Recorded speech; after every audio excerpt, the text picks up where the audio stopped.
All right. Is there any audio coming from the game?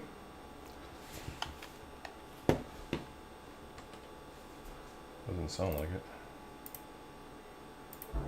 There we go. Perfect. So I'm here to test out again a pre-alpha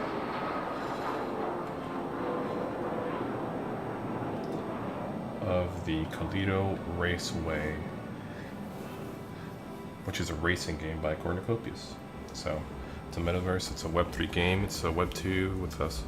It's a Web3 gaming with Web2 concepts to it as well, and they're just now really ramping up.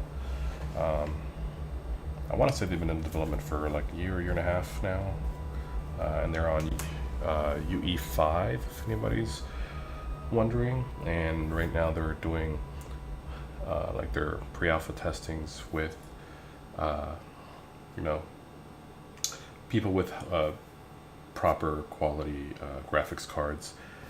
They just actually, I think, recently announced that they're allowing more testers to join in if you owned their NFTs, any mythic rarity NFTs, which is their highest tier rarity NFT. You'd be able to download their launcher, register your and create a profile on their website, and you would link the two, and that's how they verify your NFTs. The launcher is brilliant. Everything's running smooth. The development, this is the world right here. So you're in this big bubble. I don't know what what the lore is. I don't think they've came up with like a storyline yet for it, but it looks amazing. There's actually a train system here. This is the racing suit that there is a YouTuber out there. Channel is Cheeky Crypto. I'm not affiliated with any of this, by the way, except for the fact that I am an investor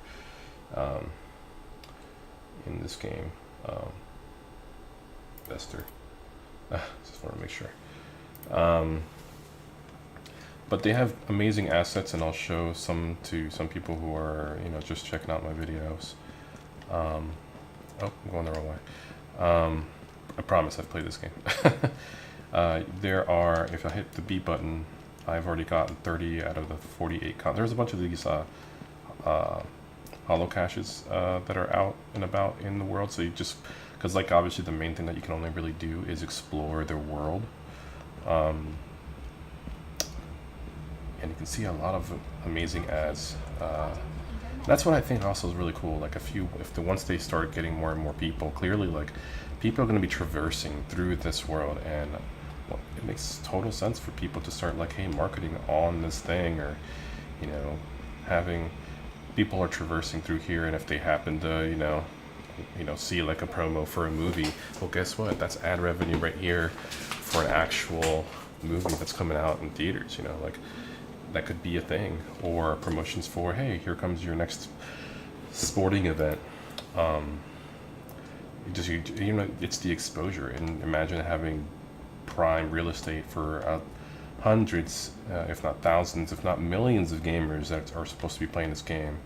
I feel like that heavy type of traffic for the grandness of the type of game that they're trying to make is why that's kind of what attracted me to this game. I'm curious what these are for. Are they going to just scan us all, and if we're under arrest, are there actual cops? I mean, it would be interesting if they developed like games within here, right? Like you're wanted and you have to like pay up some sort of resource. I don't know. Maybe it's still too much, but still, like it's just the fun part of the game. And they also have I'm all over the place, but they also have a token, similar to people who are in crypto. It's like they have Ethereum. Which they just actually launched their Copy. The Copy is their token. So Cornucopias launched a token. It was first on Binance. It was a BNB token for a while, until they finally decided to move over, and not move over, but expand over to Cardano, and made it a Cardano native token version. And then they eventually merged that with a chain port. I think it's called chainport.io, some sort of port that allowed you to link the BNB native tokens to the Cardano native tokens. Thankfully, I mean, we all know how those work out, and they get hacked a lot, and thankfully nothing's happened in that department, knock on wood. But they're doing a brilliant job. They developed their own mint systems, websites. I mean, clearly they, look at this. I mean, the fact that they've done all of this Have you ever been to Solace? just shows how amazing this game is. If you want to see what the excitement is all about, come to the Calido This game, when you're traversing, it's just you really do sense the grandness Solace exhibit. and the greatness and things that they're trying to achieve. And this is just the pre-alpha. Keep in mind, there's so much more to come. And who's that? Hit the U button. Corny B. Excuse me. And so yeah, they have. I think, if I remember correctly, I think they have certain assets, NFT assets, non-fungible tokens, on Cardano. That's where they started with the OG bubble jet. So anybody who was in their Discord, really early on, were labeled, got the role of OG, and so they were able to mint an OG bubble jet. Actually, you know what? Instead of real quick, it's just going so quickly. Let's check out some of these actual vehicles. I'll come back to the GTIs, but first let's go find the bubble jets. I wish I had like a scooter or like a jetpack, which rumors are that's going to happen. You are enjoying your time around Calido Valley. These are security bots. Citizen, do you require assistance? Excuse Oh, me. oops. Excuse me. Or no, excuse you. Thank you. Wait, is that, what is this? Those are the Valley Racework vehicles, which we'll come back to that. So we'll check these out. And as you traverse the area, there is also, like, as I mentioned, yeah, the hollow caches that you have to capture. And here's one right there. You can see the green one that I've already seen that. But they'll see these little pucks with lights on them. That's where I know that I have not collected that hollow cache if the hologram isn't Cornucopias Labs is showing. There's one right there behind the fence, behind the door. But it's a beautiful game. I feel like 4K. I feel like if you don't stream this game in 4K, it just doesn't give it justice. Like, I feel like you need to render this game in 4K quality, because the amount of detail ever since they switched over to was it Unreal Engine UE5? It's insane. Because I've seen some of their earlier stuff. But this, I mean, one thing I do wish that they had done properly is the reflections of yourself as the, because like right now you just feel like a vampire. You're just like, you don't have, or you'll have like a weird, yeah, like a, it's not like proper, but it's not good. They're getting there. As if I could do any better, right? Like, there's no way. Where are the bubble jets? I know they were around here. I always forget where things are. There's the G, symbol, Calido, Ambassador Center. There at the bubble. No, that's well, I think these. Yeah, this is it. This is the bubble jet area. Are you hungry? Don't wait. Head on down So to Burger this Barn. Burger is Barn the bubble burgers jets. are made from 100% It's the most common vehicle there is. No quantum Well, manipulators common or vehicle. nuclear Not additives. really. It won't be common. That's the thing. That's the whole beauty about these things, and that's why these are so undervalued right now, because no one knows about the game. And once the game gets so much more marketing and exposure to the thousands and millions of people out there, there are only actually, let's verify this official numbers. I don't want to like fake y'all out here. Go to Bubble Jets. There are only, As they say, sooner is always better than later.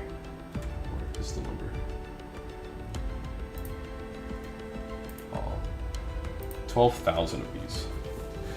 Just 12,000, and imagine there's going to be like, you know, the goal is millions of people playing this game, if not hundreds of thousands, and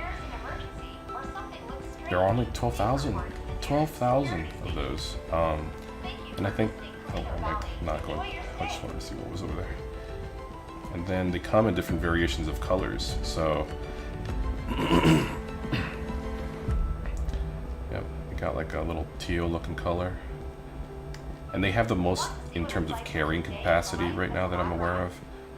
based on what the developers were mentioning. Take the Skyway to Cornucopias labs. Here comes the silver. Help us test things for the betterment of the These are future. not in the order that, You get to be our test in subject. terms of rarity, How this is exciting. definitely the more common is the red one. Cornucopias labs is not responsible And for then being after launched the red one, for it's what? incidents It's of the sudden death, mind loss, yellow. limb loss, or high radiation levels. They have a yellow version of it. Awesome. And then Have a let's great see. day, and please come see us at Cornucopias Labs. Let's double check the colors here. And then it's the white one, which is the rare. This one right here. And the yellow one is where? Where's it? Here's the yellow one. Oh, no, this is an OG. I guess they don't have a yellow one in here. Yellow bubble jet. No, they don't. But that's the next one. And then it's the teal one, which is the first one in the window. That one is the legendary. And then you have the mythic bubble jet. This is the rarest of the rare. There are only, how many of these? 120 of these.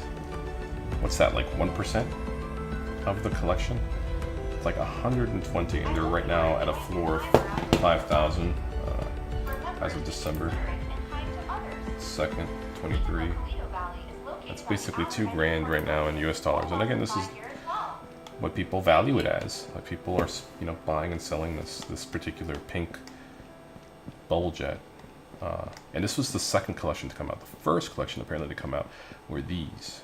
These are the OG bubble jets. So again, if you were able to get into the Discord early enough and you would be labeled as an OG, you were given the ability to mint these OG bubble jets. And the common one is the green one, which is, I actually own one of these.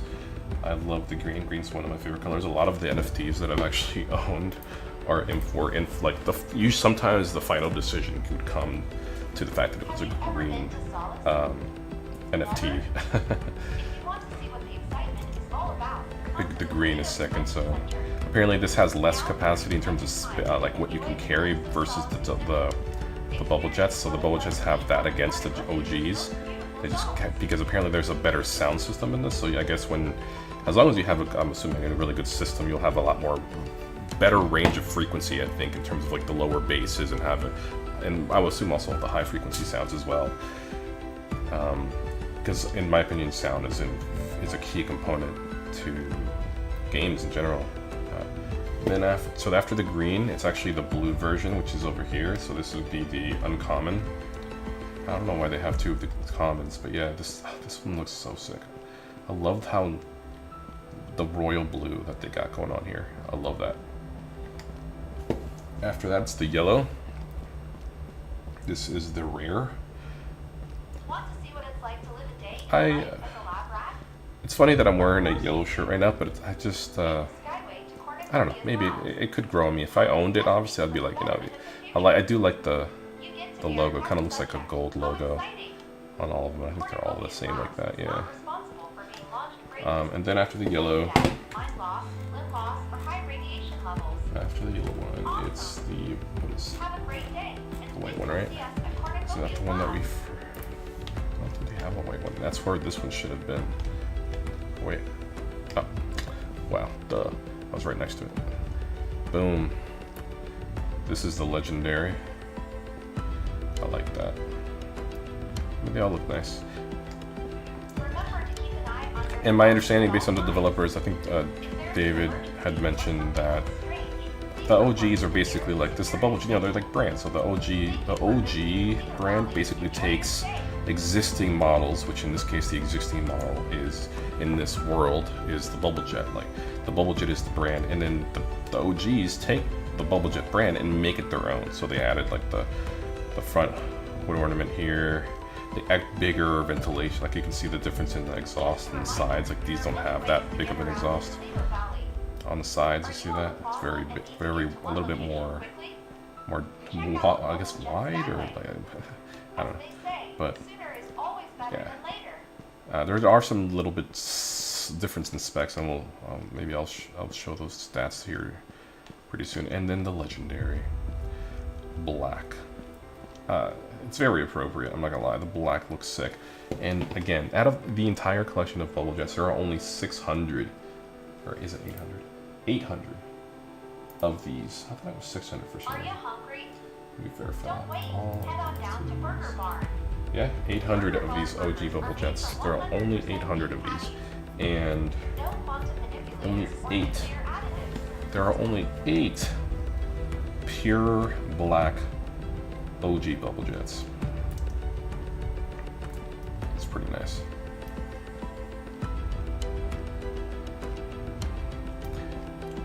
And then the bubble jets also have, you know, they make their classic Bonanza. Before this one, there is the GTI that came out way before, like months before. This one just happened to come out recently as well. Bonanza is basically like the competitor against the GTI, in my opinion. I mean, what everybody's gonna probably compare these two, obviously, because they're the only two like motorcycle style vehicles that are out there. This one has so much more acceleration, definitely on a straightaway. This one will definitely beat the GTI, hands down. But if it's a windy road, I think the GTI will win. But who knows? Looks really nice. But then there's, I wonder if they have it, but that's the regular. And then the OGs, I wonder if it's here. Yeah, see all the different rarities. Yeah, all of the different rarities of the Bonanza. There's the OG bubble jet again in green. This is the third time we have a green edition. They forgot what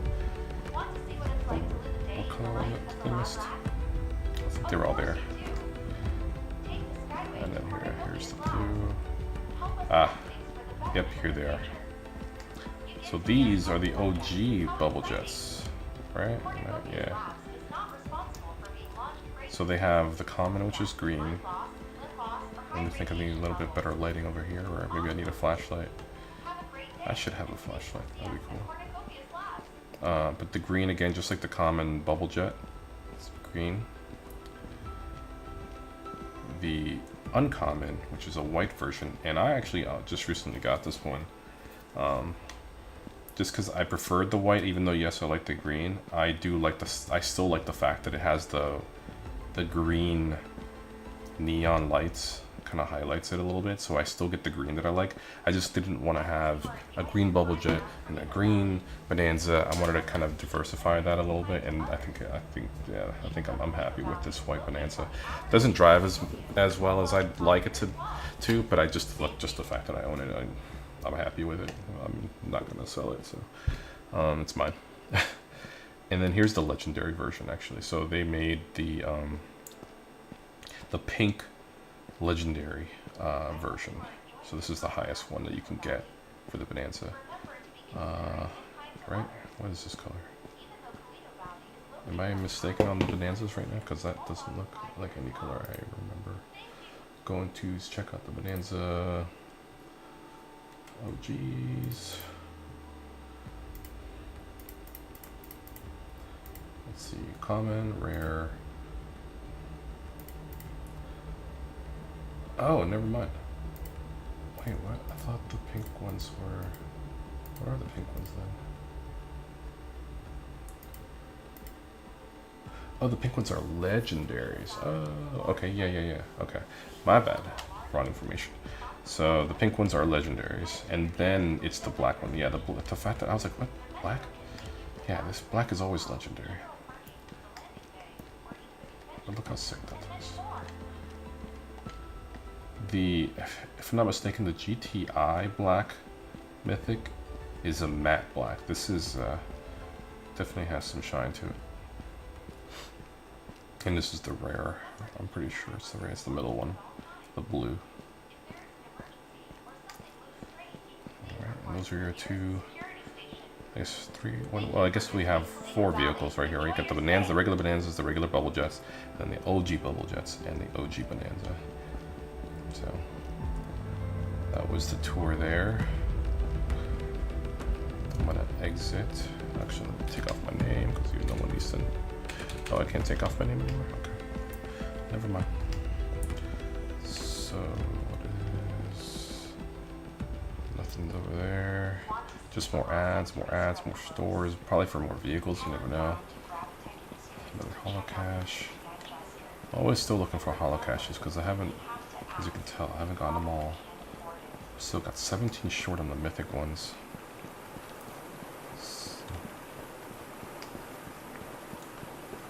Alright, try to walk over here. Let's just, at the same time, I want to make sure that every time I walk through the actual area of Calido Valley, like I want to make sure that I can, I've been here before. See that it's a dead end right there, but I did catch that legendary holocache.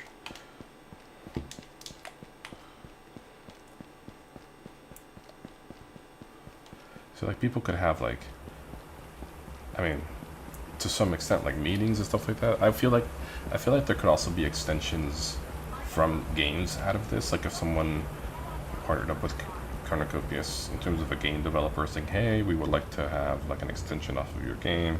Who knows? They could probably extend it and be like, you could play like on a table somewhere. Like, I don't know, that's just my vision, right?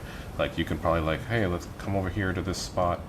And then I can, maybe they have like outside seating and they have, it's like you can play chess with people, or you can play like virtual chess, or you can play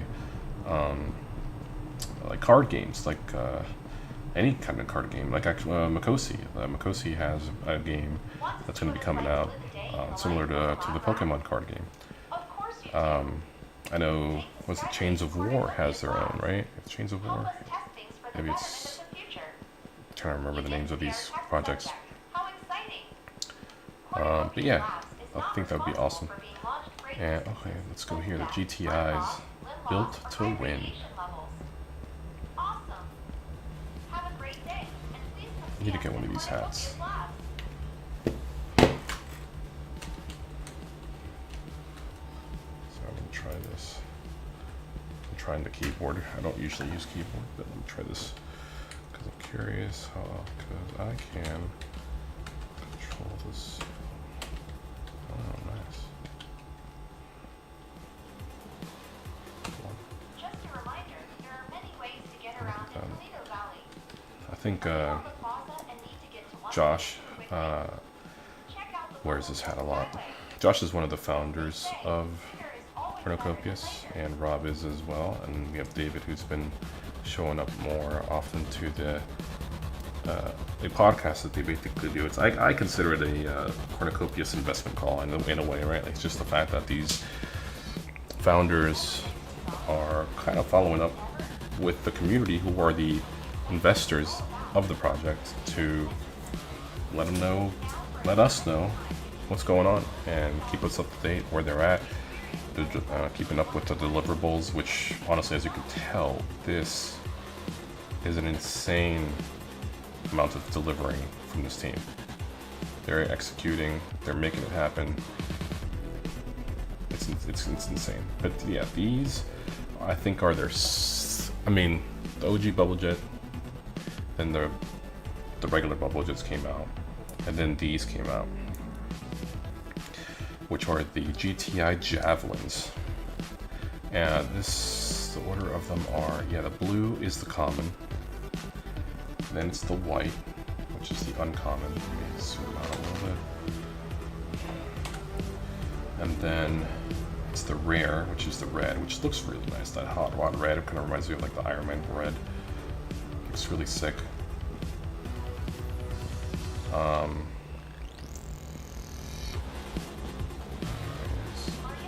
2, 3, and then there's a gray one. What is it?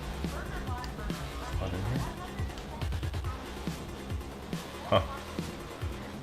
This is the mythic. It's black, right? Yeah. Or is, no, this is not the mythic. This is the legendary. This is gray with the, looks like a what do they call it? A suede looking seat.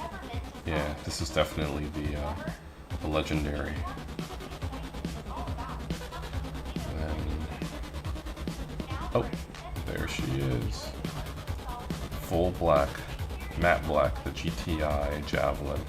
Oh, this one's the rarest one. Now let's see, and from the GTI collection,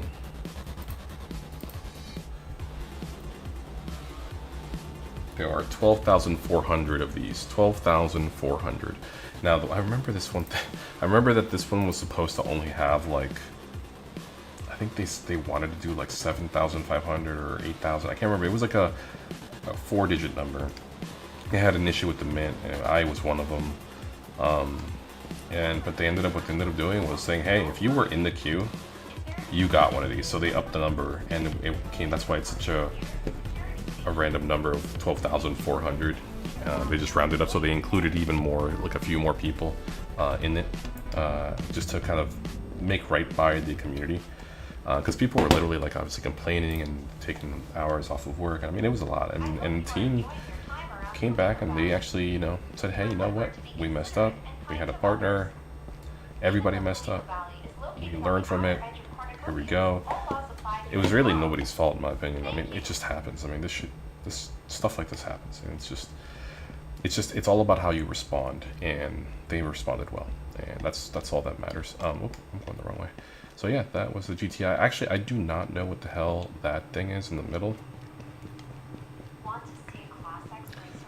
I forgot to show that part. It's called the introducing the GTI Jester. I'm like, you know what? Just because I don't want people to just like go crazy, I'm not even going to show it as often that much. That's only for us testing the game, so I'm just gonna not even mention it. But if you did check it out, you got a kind of a leak that I'm pretty sure Rob and Josh, hopefully they're not upset that I'm doing that. And I'm currently actually off of, like, this is like the basement area, so of the hotel. Like, there's a metro that leads to the hotel, and then you kind of like come down here, and then you come to, these are the entrances to right now to the racetrack. Yeah, that's where there's the sign in the Valley Grand Hotel. So if you come in through this way, this is like the front desk, or like there's like another front desk. There's like another. I think there's a front desk upstairs, but this is like, I guess you would call this what, like a concierge lounge, maybe. I don't know. Not really too sure yet. But it looks like a front desk check-in. But there's an elevator there that you probably maybe saw. There it is right there. That comes up and down. Some lobby, some seating, like a little selfie station here, which is kind of nice. Like I could technically go, let's see, I mean, they don't have a camera function, but you have to fit, because you can't, like as you turn, like I have to physically make myself stand forward. Zoom, let's go like that, and then I'll zoom out. And then I can snap a little, actually I can do, oh, see, once I do that, I screw it up. I have to go back around, turn around, pivot. Cool. Now I can do a little like emoji, right? Hit down on the D-pad, and I can do any one of these emojis. Like I could do a hero pose, and then take a little snap. But I'm gonna zoom in a little more, get rid of that. And then pictures, everybody. There you go. For all the photographers out there. Just a bit of fun. Alright, let's go back to the racing. Now that we got that out of the way. There's so much more other stuff. I just kind of wanted to check out some of the vehicles here, but there's other things that you can kind of walk around and do and look around. I mean, clearly I didn't look at all the caches, so. Alright, going up to the racing lounge to race. Let's see.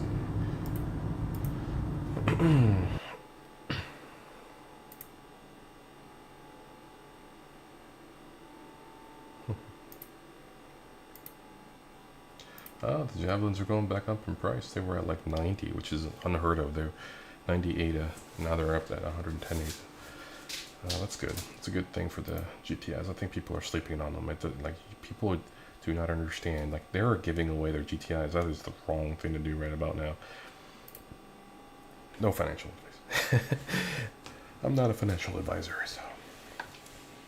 I just love this game. I'm pretty addicted to the racing portion, and I never thought I would be, because I think, well, it's not that I wouldn't be, it's just of like the games that I've had exposure to. I mean, I loved the Need for Speed series, and I played Forza, and Forza was really more like my last game of racing, but it took so long to load. I swear it took so much more, if not the same amount of time, to load a match as it was you actually racing in the game. And it was like, why does it take me 10 minutes to load a game and then just race for 10 minutes? I don't know. It was very, very odd to me. So these are the active. So these, because my Discord is verified and verifies my, I have my assets verified on their Discord. It's linked also to their website, which I created a profile, which is linked to my Discord, and that website and the Discord in that profile is linked to their launcher. Then these are my assets. These are all the things that you see here are everything that I own. So yes, I do own the Bubble Jet OG, and I own 4 of these Bubble Jets. I own the rare, the legendary. Oh, I don't have a yellow one. I thought I did. Okay. I don't think I'm going to be able to ever afford the purple Bubble Jet, which is why it's not accessible to me. As you see right there, there's the yellow one. I don't have the mythic, the legendary, or the mythic, or the rare. And yeah, these are the. Well, yeah, this is the OG. This is the Bubble Jet. These 2 are Bubble Jets. This is the OG custom. And then, yeah, this is the OG legendary. And then here are the Bonanzas, which, the Bubble Jet Bonanza. I don't know why I can't use these. Did I do something wrong? But I can use my white uncommon Bonanza OG custom. Then these are the free ones for people who don't, you don't have to own, you don't have to buy the assets that are here. This is the free version. This actually is like a competitor to the Bubble Jet. As you can see with the, I mean, we'll probably see if I can see this. It's hard to compare the stats. I wish you could just hit a compare button. You can kind of see 4 or 5, 4s and 5s. And we have these are in the 4s, and the handling's 3.4. This has better durability though, 6.75. So it's not as, I feel like the Bubble Jet will still beat these, but these are have a lot more, actually it says it right here on the screen. I'm not sure if my cursor is available to be viewed, but this is the cargo capacity versus the Bubble Jet 405, and the Bubble Jets are due 144. So the free version has more storage than the Bubble Jet, but in terms of the Bubble Jet and the OG, look at that, 20. I'm assuming that's cubic units of, I don't know what their measurement is, but that's I'm going to just assume it's cubic units. 3 for the Bonanza. 6 for the regular. Okay, interesting. Must be the sound system thing again. But these have 405, which is pretty amazing, to be honest. So I'm curious what the difference is. And maybe it's just the speed and the handling, or the speed of the Bubble Jet and acceleration for racing. Then we have the ones that I own. The GTI Javelins. I have a bunch of these. Clearly the commons. I have a lot. I have like 9 of these, I think, and then there's my 10th uncommon. Then I have 1 rare. I have basically 1 of each, and then I have 3 of the legendaries, and then yeah, one mythic. So because I owned this mythic, that's how I'm able to. I was able to test the game early. I've been playing this game. I don't know. It's been what, 2 months and a half, maybe. And I think they just made an announcement recently in their recent Kobe Cafe, or quote-unquote investment call, on YouTube, and everybody can view this. Everybody can go from episode 1 all the way to episode 71. They've done 71 episodes pretty consistently, weekly if not, but there with a few breaks in between during like conventions that they've gone to events like Rare Evo. Is it Rare Evo? I forget the name of the conventions, like CNFT Con and stuff like that. And there's also been some downtime just because of personal things that go on, and respectfully, and it's a good thing that they care about their people and their mindset. I think it's good to consider the teams. It's a small team, and for them to create something so vast, like, I mean, we want to make sure that the team is good in the mind as well. Like, this is, we want, in a time where we want, where you can just binge watch full seasons of shows, you definitely want to, and they're creating massive games like this. Like, you gotta give them some time and give them some break, give them, mental health is something to definitely, everybody should be worried about and considering. But anyways, moving on, Valley Raceworks. So that's the brand. So these are the brands at the top in the white bars here. Bubble Jets, Core Dynamics, GTIs, and then the Valley Raceworks. Valley Raceworks has 2 different vehicles. One is a paid NFT, and the other is a free NFT. And then they have, not a free NFT, but a free vehicle that you can use in the game for people who don't want to buy the T3 or any other vehicles that they decide to sell. But here is the common, uncommon, legendary that I own. All 3 of these, that's why they're on my list, so that I can play them. And then there's the, what am I missing here? Common, uncommon. I'm missing a rare. And the mythic, which is matte black, which looks really sick. But I have the legendary, so I'm happy with that. Then we have the free version. This is so they made 2 different free versions of this vehicle, so that because they're each, if you've noticed, like going back down to the bubble jet, hopefully my cursor, you can see my cursor, but right here it says it's a Class B vehicle. Like this, the regular bubble jet is a Class C vehicle, so they definitely have different classes for different races. So keep that in mind as you're looking at the vehicles, which is why I was very confused as to why people are giving away their, selling their GTIs, because it's the Class B. So it's got a different class. It'll be competing against the Bonanzas, if I'm not mistaken. Can you handle the fastest of fast food? Which is a bubble jet. Don't forget to check out the Jet Supersonic Cafe. Sizzling burgers, golden fries, and swirly milkshakes served at supersonic speed. Which are the regular bubble jet Bonanzas. So it's a different class altogether. And then the OG bubble jets, which is the white one that I own. Oh, I'm having a hard time maneuvering this right now. There we go. Nope. There we go. This is a Class A. So this competes against the T3, which is what I just showed you, which is this, which is a Class A, and also the Class A version of the free T1A. And then they have the Class B version. Yeah, here, Class B version of the same thing, but it's a T1B, so Class B.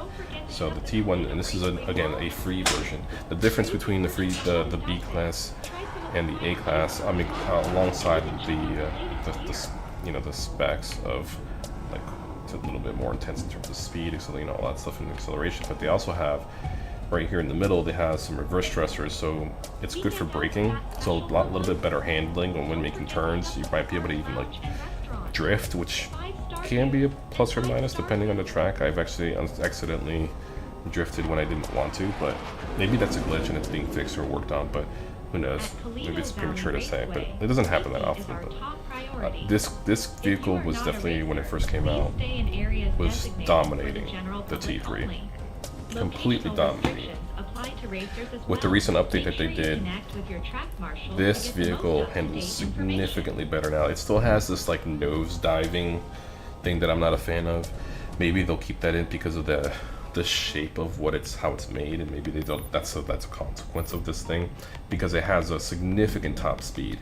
But so far, based on the 2 tracks that they've given you here, we only have Calido Yellow and Calido Red as the race tracks. You can see that Calido Yellow's difficulty is easy, length is 17.24 kilometers, and the Calido Red is a hard difficulty with practically almost double the distance of 30.03 kilometers. But with everybody testing out of all the fastest that we can, that the community has been keeping track of, the T1A still wins. So it's almost now neck and neck after they made this update.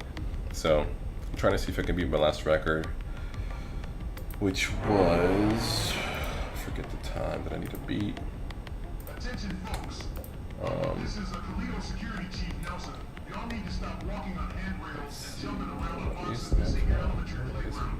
Do you hear me? Forget where my The raceway can be dangerous. here we go. Y'all better quit. 101.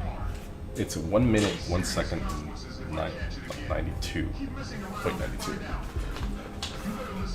90 seconds. So 101. What is it? 101.92 is what I gotta beat. Okay. Now enough talking. Entering the race using the terminal in the racing launch. Now it's loading the, I guess, the pre-race lobby.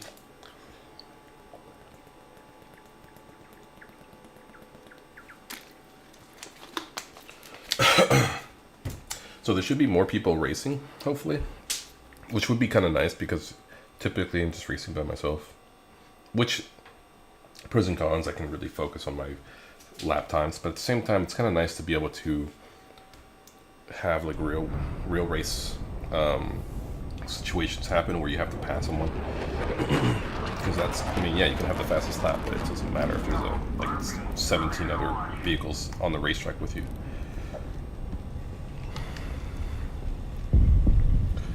Right now there's no race. Typically it takes a minute, 20 seconds to start the next race, which that's exactly what it is. So there was nobody racing right now. But this is the pre-race lobby. Got 16 different bays because you can have 16 different people, like the banners that they got going on here.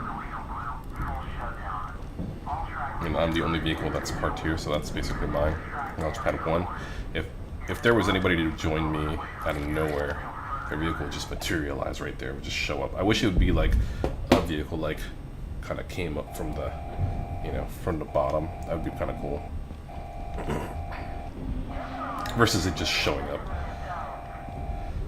30 seconds. Oh, I broke his pen. Oh, and this is the suit that's made by, again, Jiki Crypto. They made 5 colors, the same exact colors as the GTI. Yeah, these look sick. And I'm curious how the neon lights are going to work, because I was looking at pictures, and the neons affected the actual vehicle, like the bubble jets, and both bubble jets, the GTI and the bubble jet. So I'm curious how that's going to look. There we go. Nighttime racing. He just added this to all the nighttime racing. For the first month, it was nighttime, but daylight. This is the easy track, the shortest of the tracks.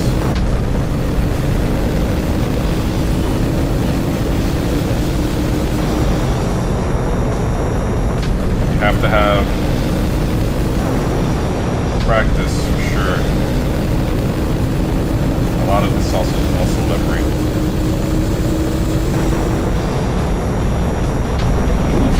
Hit the wall there. Durability of my vehicles at the bottom. I just, after I hit the wall, I was at 100. I just did 13 damage on my vehicle. But even 7.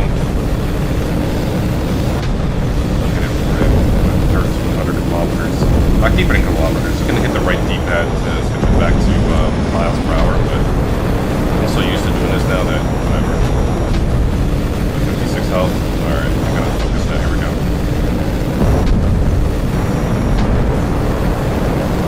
There's that nose lap.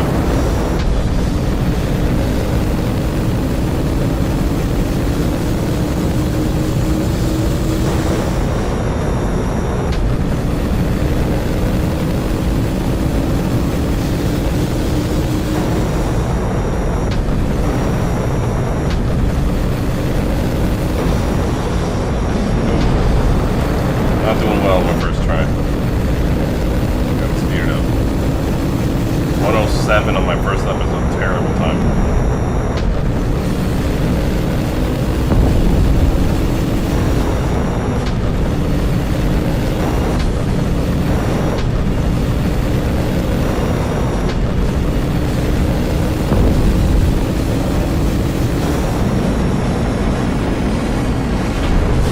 Oh, I drifted there.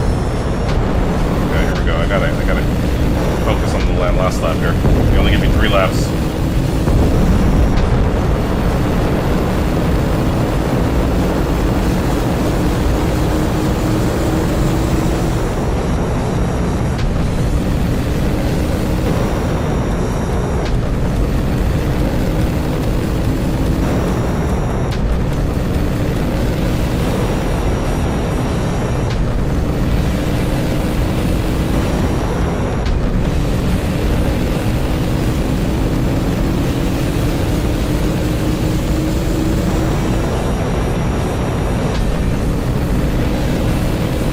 Perfect turn. That's what you want to see.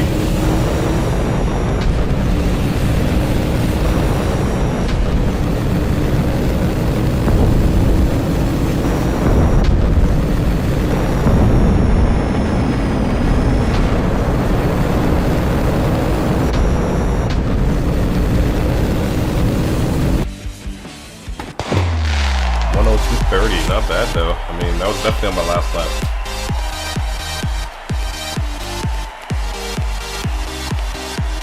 I won.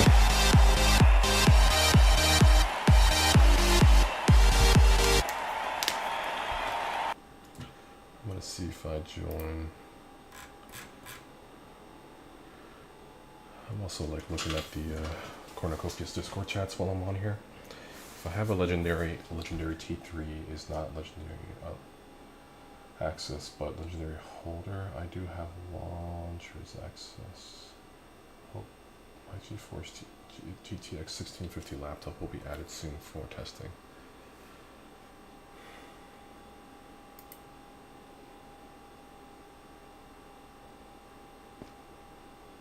What? I'm not sure what he's talking about there. Okay. Let me just go. I wish it was daytime, but it doesn't matter. I've gotten close to my personal best in the daytime. I mean, at nighttime.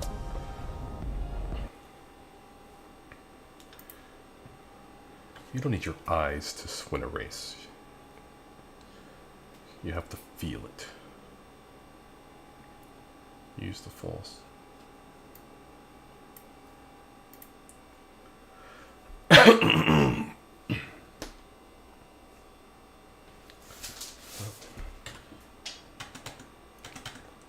give me 2 seconds while this loads. Give me like, it's gonna take like a minute 20 seconds anyway. I'll be right back.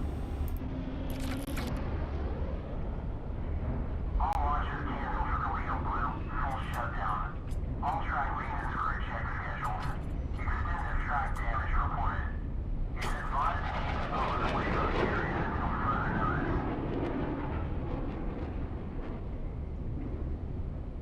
Calido Blue, you need assistance in the maintenance bay 5. Calido Blue, report.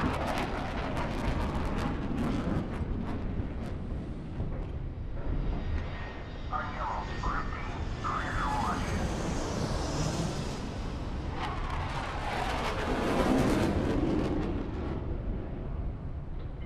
On red, Group F, all clear for launch.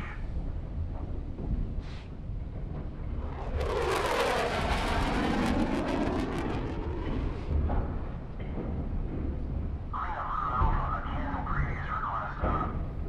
Charlie reported and advised.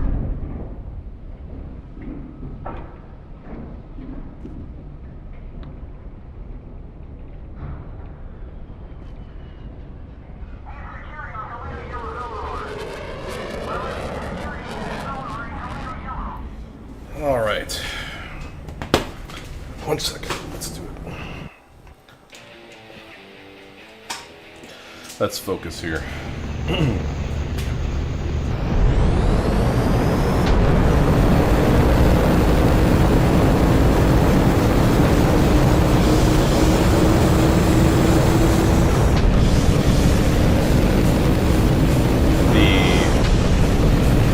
day cycle is a 4-hour cycle. So, and I think it just turned, yeah, clearly it just turned nighttime. So I got another 4 hours of straight darkness.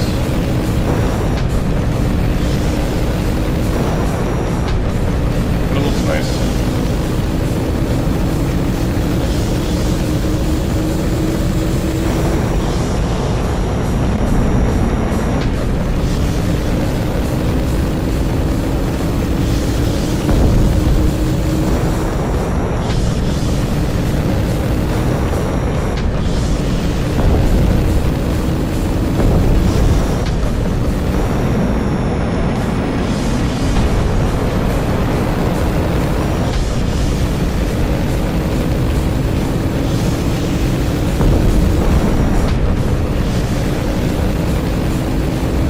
Yeah, 106.20, that's impressive right there. Fantastic first lap.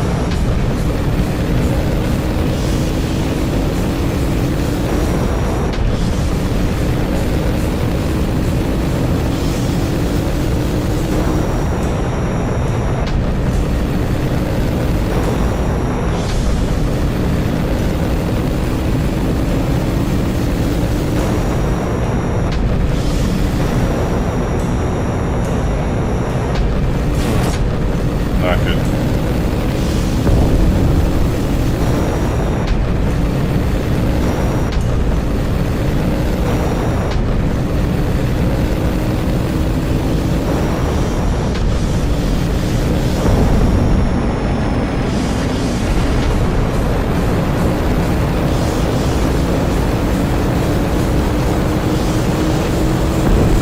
Terrible.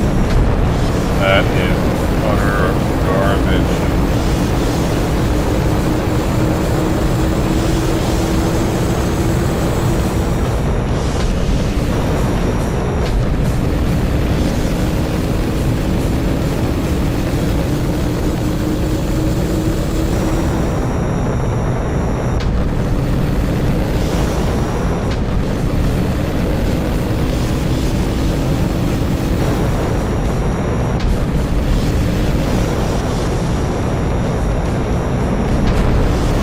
Hit that wall again. Oh my goodness.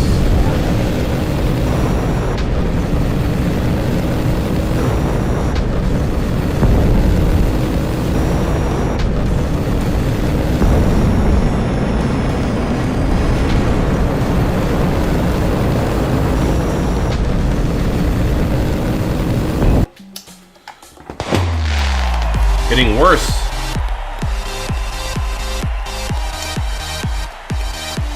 What evening? Welcome education. Trash and stuff. Basura.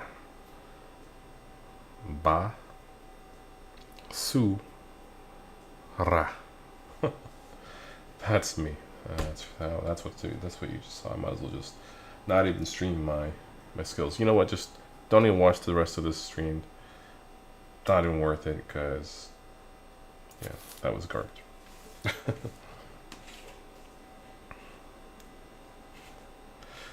Oh yeah, I forgot I did this.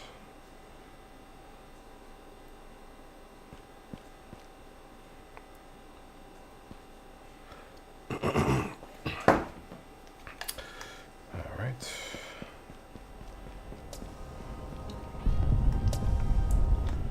Back in here. Let's At do Calido yellow Valley again. Raceway, safety is our top You know what? I'm gonna priority. race to yellow. If Or you the are blue. not a racer, I please have stay in not raced in the blue color yet.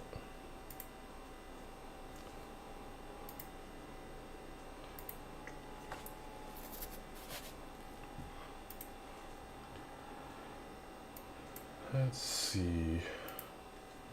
I want to see if I can check out.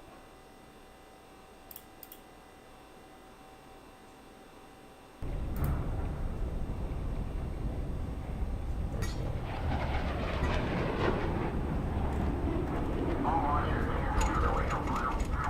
Most recent. All track readings for check schedule. Extensive track damage reported. subscriptions on YouTube. Scroll down, scroll down.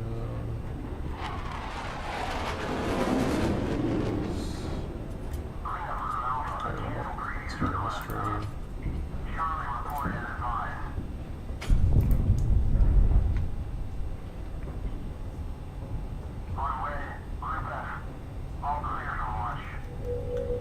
Cafe.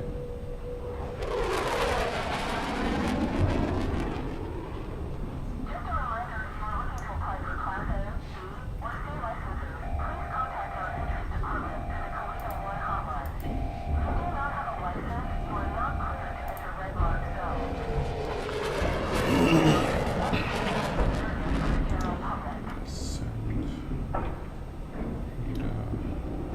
Gotta do a transaction right now, real quickly. Send all of it. So now, I'm gonna verify myself. Coinbase.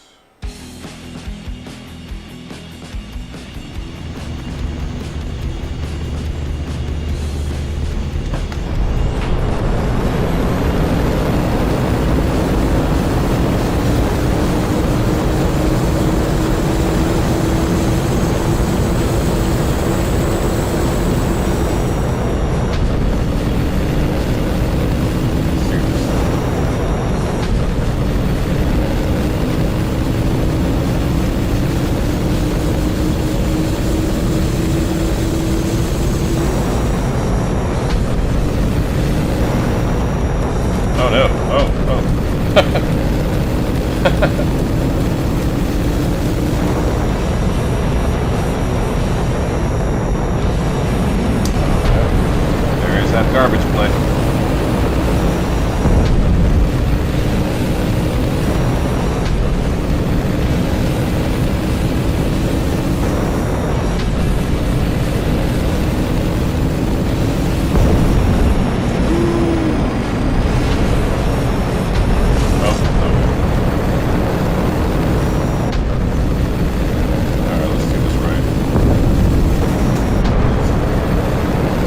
I already did it wrong. If you don't brake right before that nosedive, you're done. You slam the belly, I think, of your vehicle right up to the ground, taking you down from like 1,100, 1,200 meters down to 800.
That's what I want to see.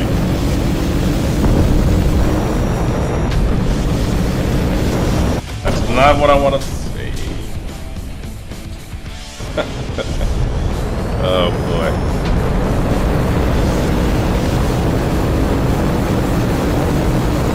Terrible.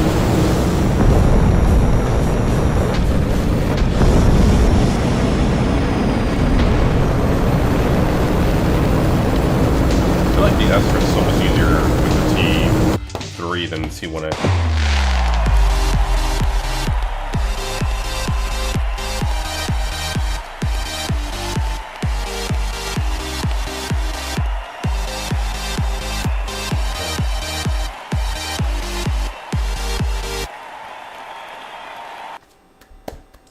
left afterwards.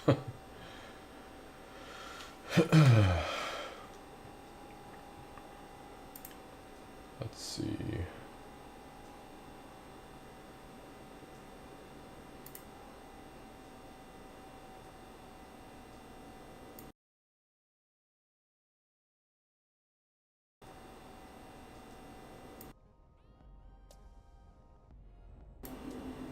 Cool.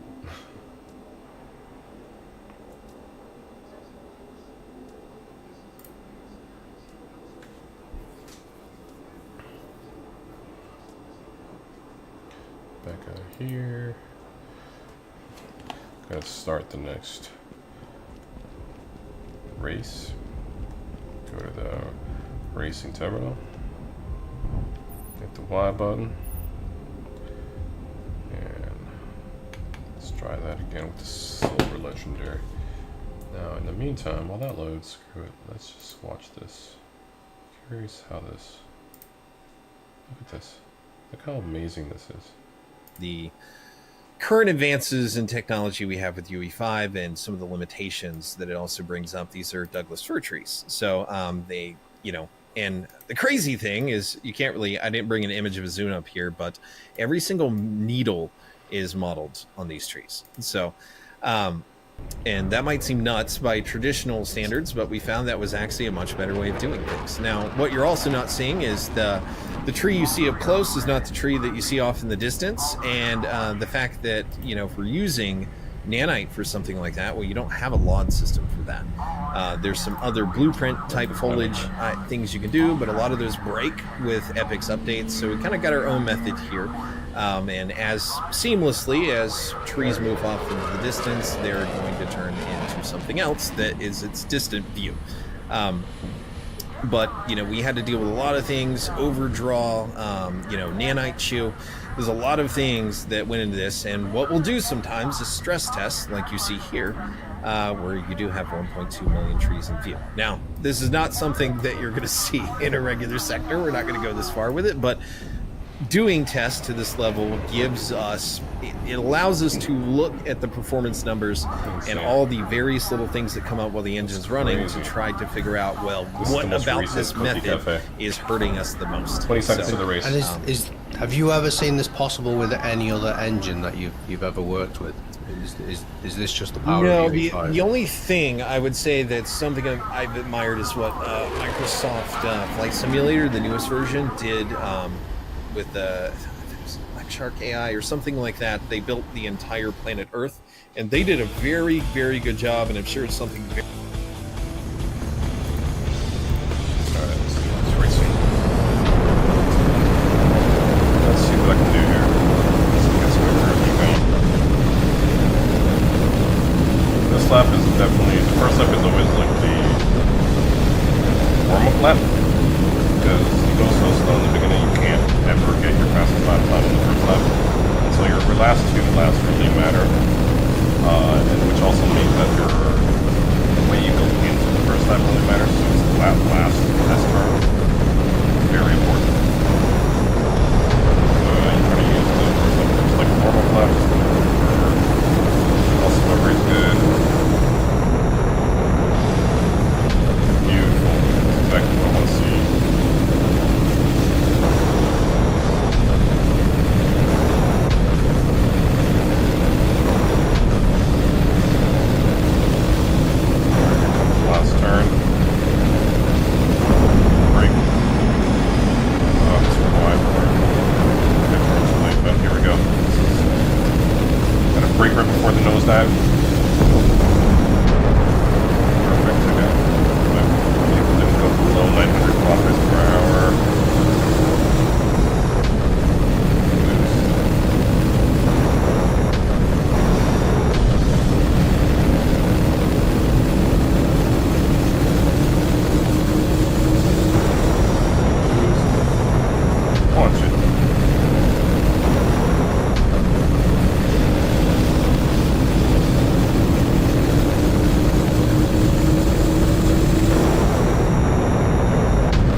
rough. 102.56. It's passable. It sucks because now that I get 102.0 whatever, it doesn't matter. To me, it's just might as well not even play. Why am I playing this game? Might as well just go to bed. That's why am I streaming? Just so people can just see my terribleness. Let's go back to this. This is more enjoyable. Very, very I love seeing this proprietary what they portion do with the of foliage the recent there. Cornucopia Cafe. A lot of them are just basic billboards, but the way they get them to actually light and the amount of instance count is just absolutely absurd. So 1.2 million trees, and you could literally go and walk around all these. right, yeah, that is correct. You can go count all the needles. So There must be a million needles per tree. That seems like a. I've not optimum counted use the of time. needles on the trees, but We need a needle audit, please. quite a few. So Because what else? That looks moving real. on. What are we That paying doesn't for? look like a game.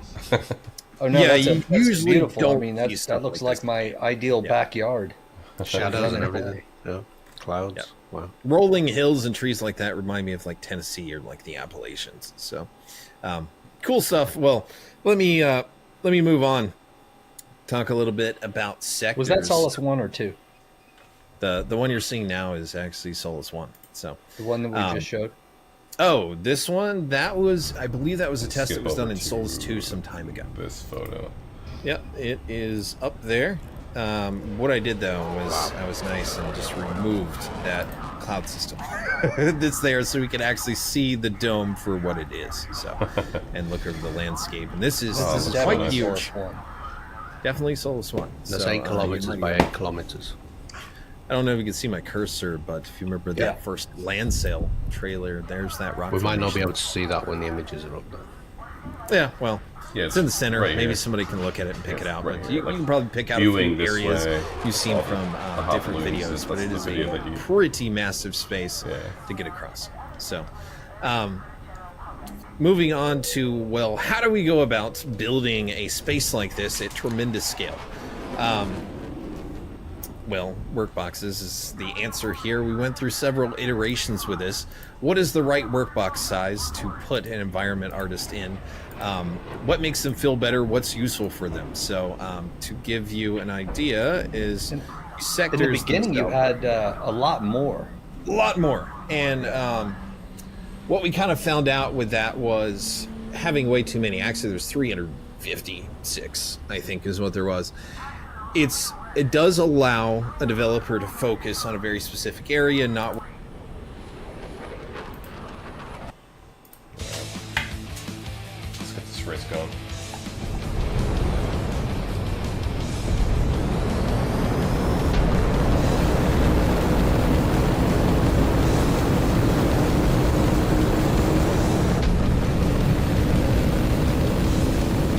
Alright, come on.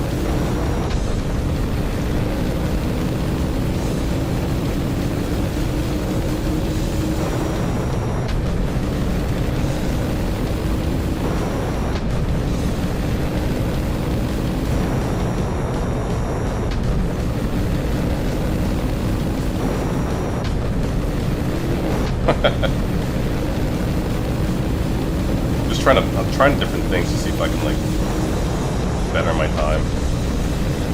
Taking more risks.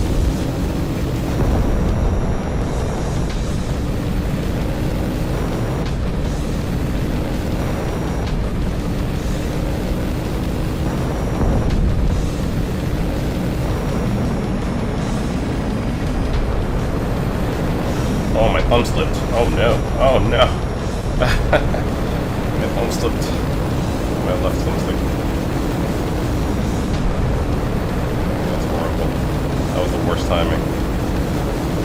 That can happen even in a real like race, you know. That's possible. Gotta get some like anti-sweat thumbstick cover or something.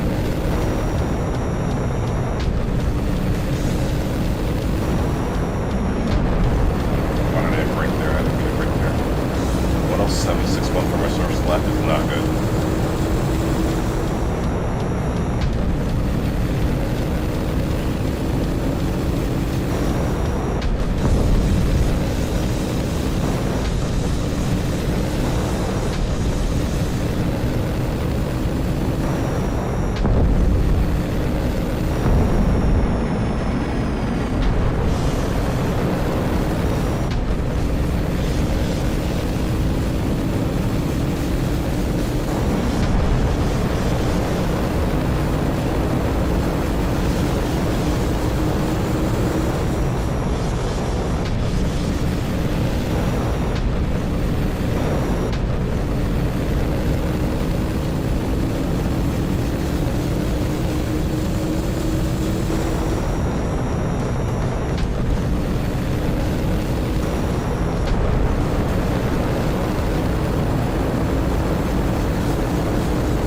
Oh my lord, why am I going so wide like that? Getting more high, getting more top speed, but I'm taking the long route. That's not good. That's not good.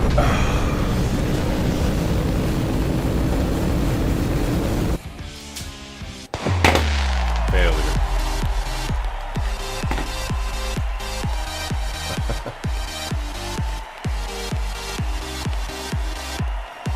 Playing with the what's it called, the Xbox Pro Elite controller, or Pro Elite 2 controller. That's what the Xbox Elite Pro 2. I don't know. The second one of the Pro Elite.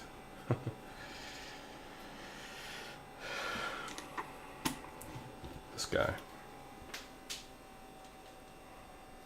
I'm not using the paddles. I feel like the paddles don't work for this game. Just because, I mean, unless I remapped it, but I use the bumpers and the triggers as the controllers, and then it's a nice controller though. It's really nice. It's pretty sick. I'm not opposed to ever using a different one, but I like the feel of this particular controller. Actually, let's go back to worry about any others, but it also doesn't allow their mind to kind of tie into the surrounding environment. He doesn't BS to the bigger picture, at all. and it also when you go in every day to work and you're like, all right, time to do some sector work, and then you look and there's like 200 more boxes to do. It doesn't feel very good, like psychologically. I think it has an effect. So it all makes sense. And those didn't even look like this too. They were different. They were just kind of this little transparent surround. So we want people to be here for a long time. What we do now is 36 work boxes, and that makes up for a typical sector. And as you can see, when a developer is actually finished with an area, they actually are able to mark a box in the system, and it closes it off. So they don't even have to look at it. I think that's a psychological factor that kind of helps them out. Like, guys, we're getting this done. It's slowly going away, right? So, but yeah, this is the whoever work box. requests 36 and 31, we need to check their work ethic. I'll be whipping them off. We always make jokes about those. So, yeah, 30, like, 31 Rob and did 36. 31, I did 5%. 36. Well, I know what's You probably underneath. could. Done for 31%. It's very complicated underneath with Atlantis under the. Oops, there's a leak. Oh, Atlantis. I don't know about Atlantis. But we do have the bottom of the Atlantic Ocean there. So, other things you see in this picture, quite interesting, is so let's talk about what we see. We see the projected down numbers of the work boxes. We see the finished boxes here. Of course, they're pretty much done at this point, but I took some away so you can see this for this demonstration. We also see little red areas. These are trouble areas or things that devs need to go back and check. And we also see these little blue areas that are there, these little blue objects. Those are actually town markers. So switch to another slide here and you will see. So this is more of a full view at a high aerial shot. So you got 12 towns that are actually in Solus 1 here, and you can see their actual locations. Those are just markers so we can determine where a town's going to be for the actual plot placement itself. And what that means is don't waste time doing a lot of environment art here, because when we lay down the plots, it's going to cover up most of that. So, and do we have we done any performance testing on how many properties we can get into Solus 1 yet? From the estimates we have so far, with not, all of those systems yet, each town that you have, I don't have the exact numbers in front of me, it's 200 about 222 plots per each town, maybe 223. Okay. That's very interesting. 122 each town. Fair amount.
There's definitely some, like,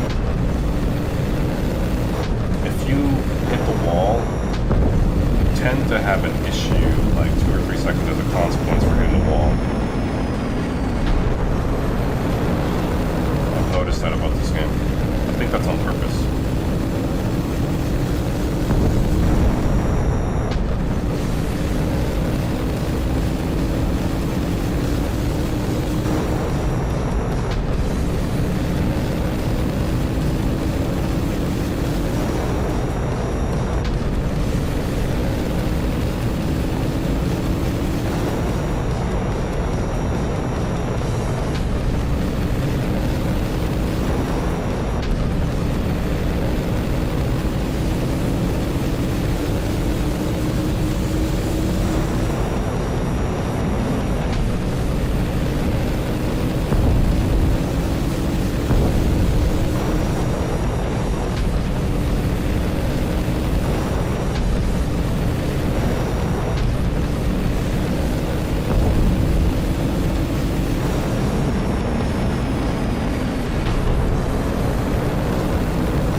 Man. I need to watch my video. Like, I don't understand. And you're going to have each district that you have there. So if you look at the box area, that's like 22 to 24, 34 to 36, that bottom right-hand quadrant there. You're going to have 3 towns that's in each district itself. And you're going to have 12 towns per the whole sector itself. And as of right now, you're going to have 3 actual solaces with the towns in there. And you guys can kind of work out the math on that. But so far, this seems like the best way to go. It kind of gives you a balance of not too long of a travel time between certain towns. And yeah, I think this is what's going to this is very interesting. Some towns are closer to others. Some are a bit more away, but they'll all, some are near lakes, some are near mountains. It's a pretty big leak, this. And yeah, so there's, it is. that's, I'm gonna be I can go into the land map, rush yeah. like a little bit here. Yeah, let's see and that. There was some early considerations of, okay, so we got a medium-sized All right, plot, so I'm gonna and race it's a certain rarity. How do the developers C1A. determine if something's a mythic or something's a common? How do we determine that? Because we all have different opinions about the value of property. So what we're actually going to do with this is the rarity determines how soon you get in to actually pick your plot. So, and I think naturally, as we see real estate go in real life, people are going to choose the most unique locations first, and those are going to become the mythic ones. And that means lakeside property, hanging off the side of a mountain. It's, might be that special rural property. It's away from everything else. Not everything will be clustered into a town. There will be ones that are out there that are kind of off on their own. So I imagine the people that are mythic that come in first are going to be like, hey, I'm taking that one. And so, and I wouldn't blame agree. them. Yeah. So, but that's how that's going to work. To also talk a little bit more about how that's going to work, to get the best experience on selecting a plot that you would want for the land deed that you have, you definitely want to go in game and look around. And what we'll actually have is a hologram overlay. We'll do a little tap on your avatar's watch, and you can go around and see which, look at the sizes of the plots, look at the locations, travel around on your own and decide what you want. Then you can go to the website. You're going to take that, call it a serialization number right now. You go to the website, so you go on the map there, and you actually say, hey, that's the one that I want to attach to my land deed. So that's probably a crap load of alpha. I just let out there. But that's, there you go. So that's and at that point, that land plot either becomes a common, uncommon, rare, legendary, or mythic. Any land plot can be any rarity before it's chosen. That's correct. So it's, man, so much coming from this project. I know I'm doing the yellow track. It's just my favorite track. Nighttime, it's a lot harder on the red track. I'll give it a shot. It's just very difficult. So this is the T1A.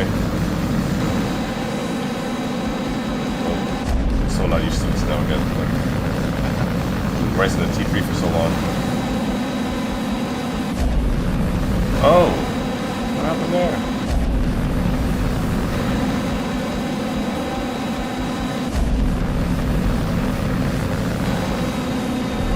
Oh my god. I don't know how to drive this car anymore. How do they change the something?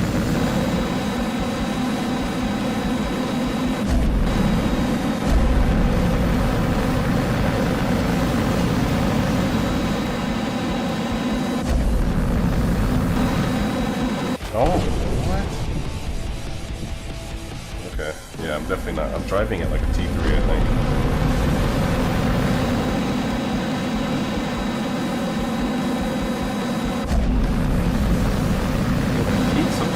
Fast. The thrusters just go. I don't like the thrusters now. I'm so spoiled now with the T3. I see the reverse thrusters as I brake. Very nice.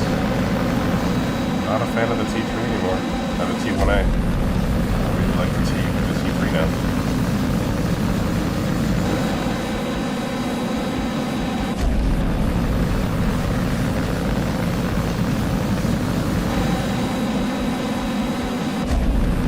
Oh, see?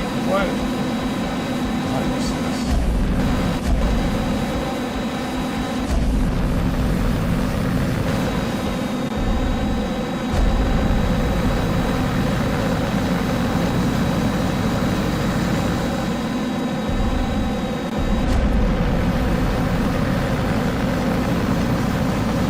Not good enough. Should be at like 190 right now. 1090.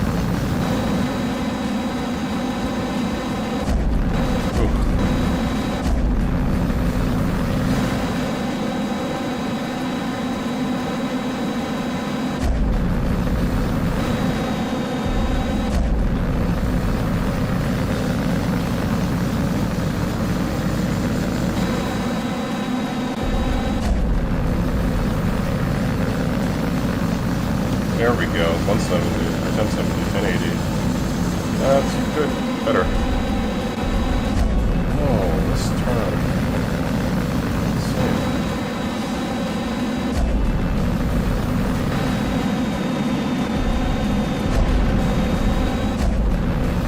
Did not make that turn good at all. Terrible. 103.99. Oof.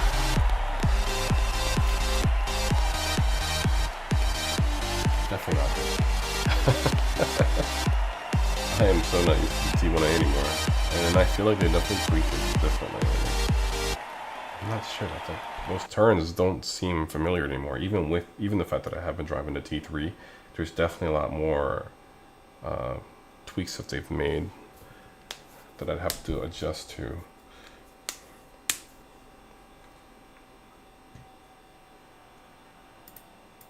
Just, you know, the people that come in Choose first wisely. to determine what it is. Yeah, we're not telling you which ones are the mythics. The mythics, you decide. And I think it's the most natural way of doing it. And the other thing is just the sheer feat of doing something like this.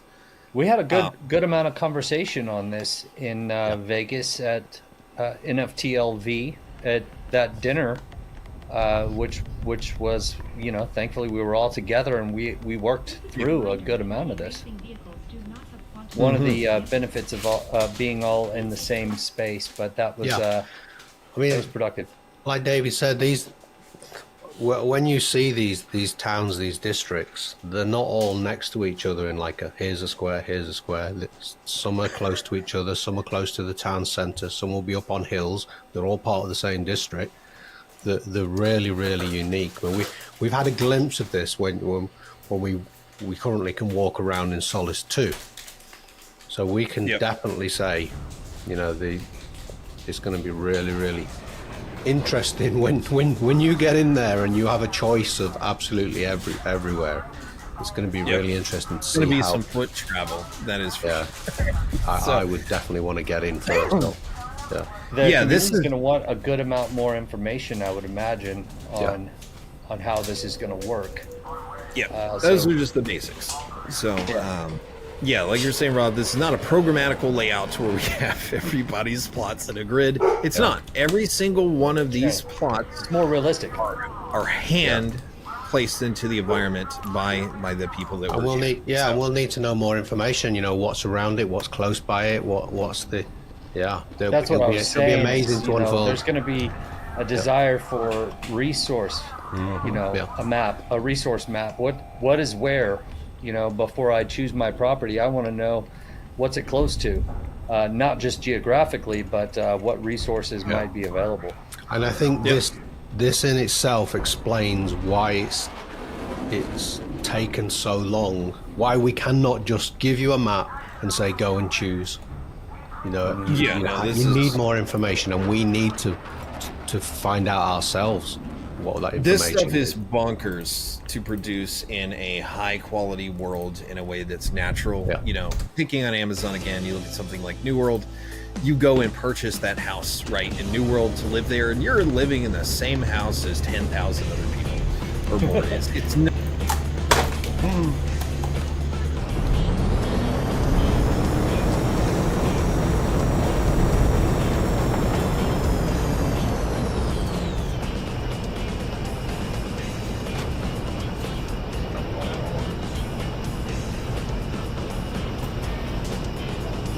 seconds.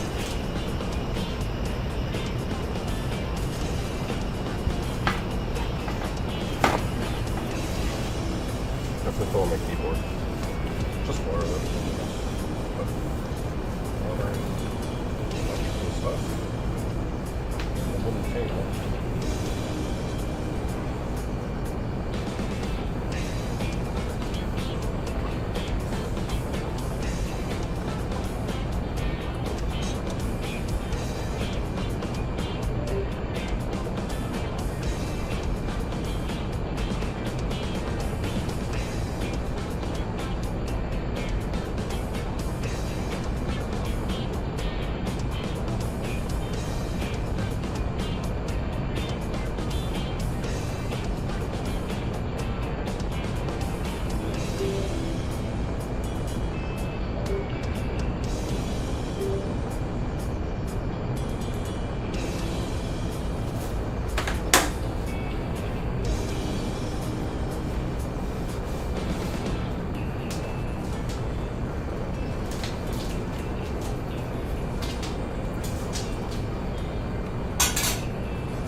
Oops. Good thing I'm the only one racing. Trying to first up doesn't matter.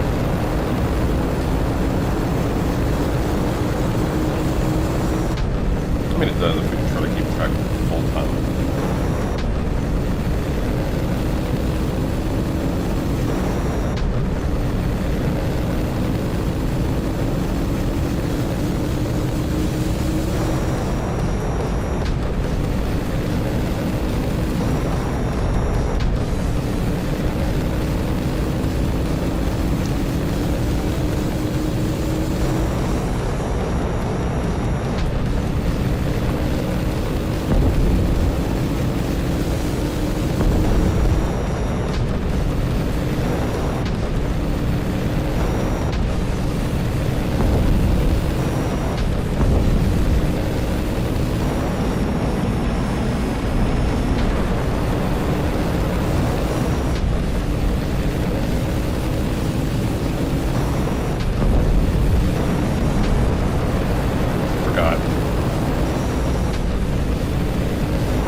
says it at the bottom of my screen. I've never noticed that.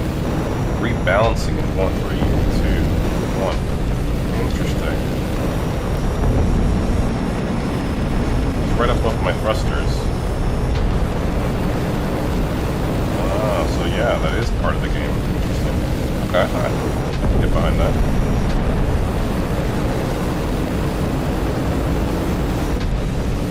I've never noticed that. I mean, I have a 42-inch and I'm only like 3 feet away from it. I know it's pretty bad, but I didn't even see the bottom left. It's a 4K, so I wasn't even gonna do it until they said it's 4K. Oh, and it's OLED. Okay, what's it?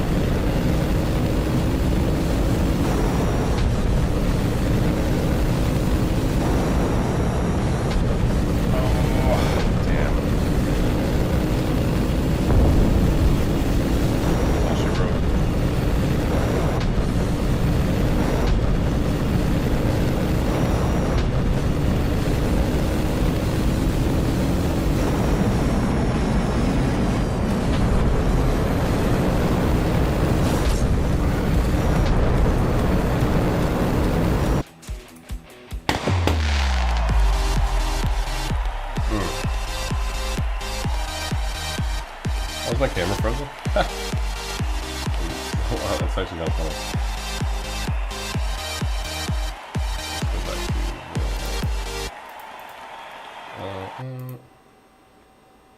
let's scroll down.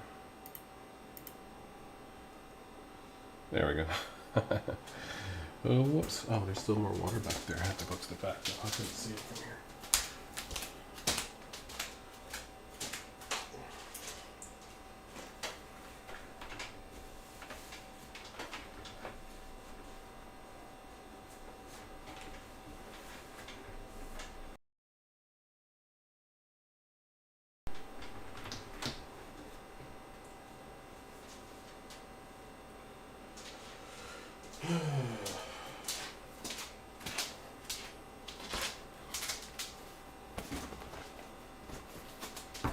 Need to get a computer chair, a new one. This is, I don't know, 4 years old, and it's already junk. Well, it's not junk. It's little. It makes. I mean, I use it, so it's fine. Whew. Okay, I'm getting fat. Okay. What? Can you handle the fastest of Not a digital existence in that way, in a spatial way. Cornucopias is. So imagine having your own property in a legit high quality game world that's back you know, up, it's been handled in a way that's I love natural. what David says Selves. What that This information stuff is This. bonkers to produce Yes. in a high quality world in a way that's natural. Yeah. You know, picking on Amazon again, you look at something like New World, you go and purchase that house, right, in New World to live there, and you're living in the same house as 10,000 other people or more. It's not a digital existence in that way, in a spatial way. Cornucopias is. So imagine having your own property in a legit high quality game world that's you know, it's been handcrafted and placed there by the developers. It's unheard of in AAA gaming. So, but anyway, what you're seeing here on the screen is actually from Souls 2. You might remember this area from the video. On those little town markers, we have where developers can actually name the towns themselves. And this will be based on kind of where it's at, maybe a few other little factors. This area has a lot of interesting rock formations that are up to the north, so little monuments is what this place is called. And let me explain what you're also seeing down here. You're seeing different land plot sizes. You're seeing some of the small and that purple look. You're seeing some of the mediums in red. This was our first model layout for how a town needs to be integrated in. And the buildings that you're seeing there they're kind of programmatical. They just pop up on their own, allowing a developer to make sure that it looks okay with everything on the plot. You know, if a player were to build on it. So this is just just you prototyping and testing. This is an actual town, but this started with the original prototyping of how There's do we copious integrate. plots in this town. probably behind the little monument there that I don't don't have in the image, but yeah. So this is an actual town that you guys will be able to see when you're allowed in, which won't be this year, but it will be soon. And hopefully we get you guys selecting those plots fairly soon to attach. And are they surrounded by this blue zone, or is that again just you? It's all this is just you're seeing the developer side of stuff. So when you got a landscape this big, you've got to have these big goofy markers for determining where things are going to be. Yep. Or our developers have gotten lost before working in these environments because they're so big. They're like, hey, where was that thing I was working? I can't find it now. And they're going around everywhere and they're actually lost. So I would imagine as well this kind of big perimeter that might have maybe some mechanisms because you're entering into a town and exiting into a town, so those hitboxes might be invisible. It will probably be more based on the actual. It's going to be based more on the actual actors or the plot actors that you see here. So some towns will wrap up the side of a mountain. There'll be an elbow shape or they'll be long. Some will be circles. We're going to break it up a little bit. So if we have any sort of influence sphere that protects you from some bandit just running up, stealing your pumpkins and shooting you, it's going to be based on the plots themselves. I actually have a community question. Can I just quickly slip this one in? This one was by Fiery. It says he's thinking about player navigation and how it looks in game. Let's say I don't own any land. How will I see or potentially access private lands? Will there be messaging or barriers maybe? You really don't want people just walking on your and doing things on your plot that belongs to you. I think it's called trespassing, but there will be some methods that are available if you're working with somebody in a way, they're in your party, or maybe there's some sort of contract or something like that that allows people to actually use your plot. So I wouldn't go into any great detail of that. A minute, 30 seconds, the race is So over. there is access you can turn on or off? Yes. Okay. They have that ability. Last slide here pretty much is more of a close-up of a medium plot. And again, these are just the representation buildings that are on there. So when somebody is laying these down, they can actually get an idea of what the town needs to look like. See a little silo that's over there. Some of the architecture styles are changing a little bit to more of like a rustic, futuristic, sort of future kind of look. And this fits with a world a lot better that's going to have, hey, I purchased a robot. I got it walking around pulling out turnips. It's going to make more sense for that robot to be in front of a little bit more modern, futuristic type building. So you've got like your silo there. You've got what looks like more of a futuristic farmhouse in an earlier stage. You've also got your utilities over there that hook up your communications, water, various things, but I'm dropping too much stuff right now, and I don't think we need to. This go is into great. great I'm already imagining Do it, David. Keep going. Jacuzzi Yeah. with a zip line as well to that tree over there. Don't stop him. Let him. Like That is your build space. Like you He's see got that stress box in his there. life. He needs So to once you craft release. things, you purchase things, and you have things in your inventory. All right, so I am racing the bubble jet, the OG bubble jet. I'm not too familiar with this, but we'll see. I like how it sounds. Just hear it. Actually, you know what? I'll do this. I'm gonna raise the volume.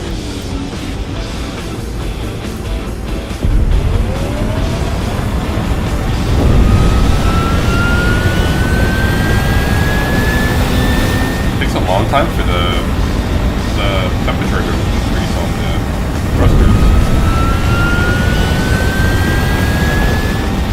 Not too fast, so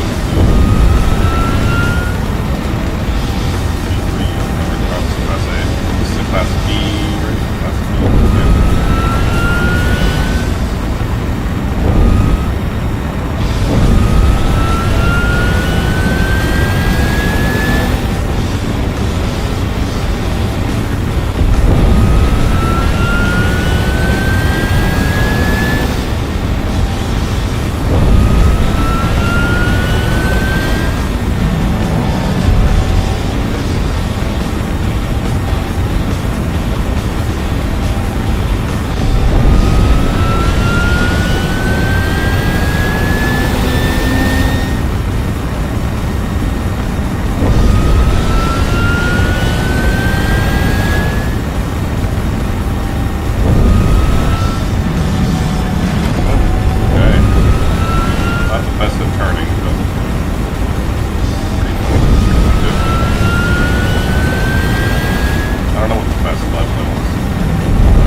individual building, that is the space that you can actually build. And there's in. going to be all Those- types of different buildings, some bigger than this, some smaller than this, some Yep. to go with it, complement it, some lots of fun. Yeah, be amazing. And like you say, these are not the finished buildings. These are just DIY. representations. Yeah. Yeah, just representations right now, and some of the style is changing on that, like I said. Yeah. But that, I think that was probably way too much. We need to cut out most That's a of lot. that. I'm gonna have to watch this a few times myself. No, that's great.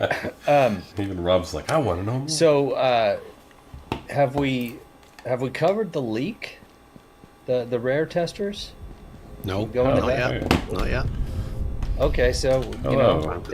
that's our leak for today. We're gonna phase in the rare testers, the rare vehicle and property holders, correct?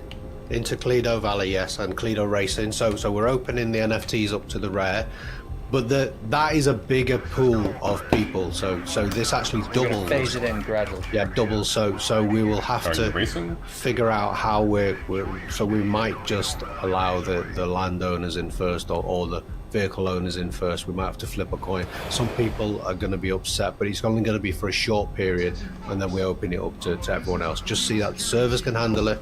We'll have more on standby. We really need to break the servers. As hard as that sounds, we need to break them so we know what our limits are, and then we can Agreed. expand more. There's no point in just only having them half full. We need to stress them. We haven't broke them yet. No. When we've had them break, they were just a programming error or something. I really Yeah. do agree with that. We need to break them because we don't have a process for what are we going to do when we break them. Yeah. And that will help us to define exactly what needs to happen. I mean, you guys might have a good idea. We might have a good idea what we need to do. But the reality is that gives us the experience on how to handle that and get a process written. We don't want best them practices broke. and all We've that. got 50,000 people in the game. We don't want them to break. No. We want them to break now while we're on free. Yeah. Agreed. So that's the leak. We're excited to get access to more of our NFT holders to There's play already the some game and race. get in there and have some fun. So that is coming soon. Come help us break the servers, please. I'm trying to. Yeah, I'm here. exactly. I am And trying then, to break the one server. other thing, we're going to do a Friday night live stream. By Friday night, though, what do we mean? Around what UTC time, Rob? So we're 9 or 10 p.m. UTC this week. So Okay, so May if it's just- at 9 UTC, we're talking 3, CST, something like that. I'm good. All right, let's do it. Friday night live stream. very excited. All right, join Yeah. us. New build, new live stream. It could be a bit of a tradition. I'm enjoying them so far. Yeah, me too. All right, well, David, any last words? No, not at all. I think, like I said, I said so much there. Yeah, I know. They're going to be studying this episode. Too much. Well, it's exciting. So to me, what this shows is we're making significant progress in the area of one of our biggest deliverables, which is getting people selecting their land plots, and that's going to be a lot of fun. So do we have an ETA on that? Do we want to go there? I don't want to go to ETAs We yet. definitely don't want that's to go too there. much. Let me save go you there, there. Dave. Don't go I there have yet, one but- more community question though. I do have one more, and I know it's something that David just wanted to one talk more about. question. Just Okay, always go one for it. more. This is from right. Farmer Cole. He asks, is there a chance for graphics cards lower than the minimum spec 2060 to gain access to testing in future? Now, I do know that today filming this is Wednesday, we just opened up 11 more graphics card, and quite a few, 3 or 4 of them were below minimum spec. So that's the question, David. Are we going to allow minimum spec in the future or below the minimum spec? Yeah, that's something we're always working on. That's going to take a lot more time. What do you have to realize about, if you look at a game like Fortnite that also lets in a lot of lower end stuff, as well as, they get the high end stuff. They've they started building their games a lot earlier. They have DirectX 11. They have versions of their game that have no nanite, no lumen, none of that kind of stuff that's going on. That is those next gen features. We're building totally in this futuristic next gen kind of way. So in order for us to say, hey, somebody with a really low, super old, kind of card to get in, we would have to rebuild sections of the game in a lot of ways, or do total swaps of assets, total overrides, overhauls on lighting, and then we would still have to balance it back out to somewhat look like the game it is now. Yeah. And it's a tough thing, but We don't things are have a moving team forward. that size. We don't have a team that size, and we're strictly aiming for DirectX 12. We don't, and by the time we're in full swing, a lot of those cards people just aren't going to have anymore. So I mean, even the average card on Steam is way further along. 3060 I've seen is the most popular at the moment. Something I can also cover for some of you that are like, hey, I want to play this game in the future and whatnot. What I would not suggest you do is go out and, I mean, I'm not going to say don't get a laptop. Like, if you can, get a desktop. That's going to be a much better experience. If you have to get a laptop, don't get a low-end card, graphics card laptop. When, there was a question here earlier today, if somebody was asking about an RTX 3050. That card is not an RTX 3050. If it's in a laptop, it is equivalent to something that is 30% weaker from a previous generation. I mean, it's a marketing thing that they do. Do you remember what card is on the laptop that we used at NFT or CNFT Con? Because that card... Yeah. I have it next to me. I don't remember what it was. So, Yeah, I mean, that even one. then it was No, yours didn't do so well, Rob. No, it didn't. So, But my advice mine would is be... I'm playing the racing Calido Valley Raceway on mine. And It's a 3080 Ti, Yeah. which is not actually which a for 3080. a desktop would Not be a really 3080 powerful Ti. card. It is from a marketing standpoint, but it is weaker than its desktop counterpart. And guess what? Laptops are prone to overheating. So if you start overheating, you're going to start thermal throttling. And guess what? It's really not going to act like a 3080 then. So you got to be careful with these. I know a lot of these deals on laptops are tantalizing. $600 for, a gaming laptop. You're probably, I've seen some people talk about this on YouTube.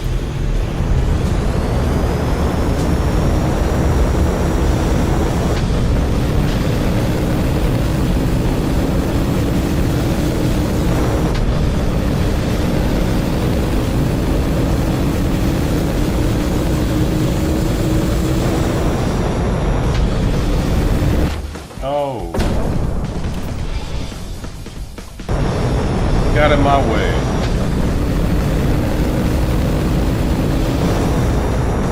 You should have wanted to.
hit him?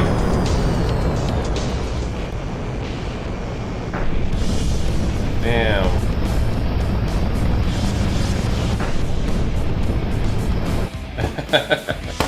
I almost lapped him, but I hit his vehicle when he crashed. I don't know.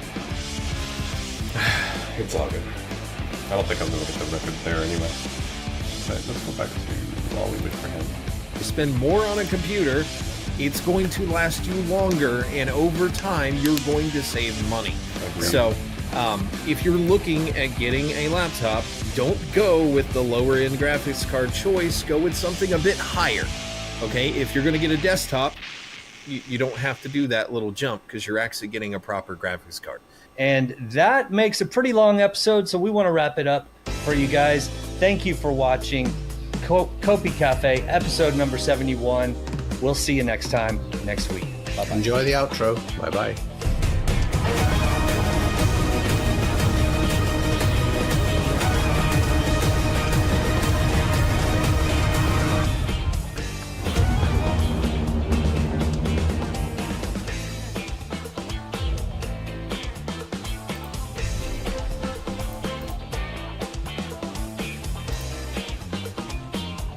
Solid.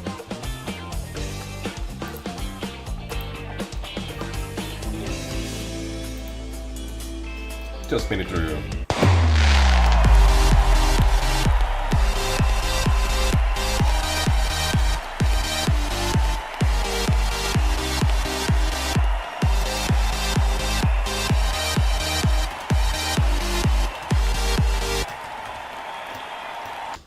Nope. It's kind of, I didn't even get to hit enter. I was like, nicely done.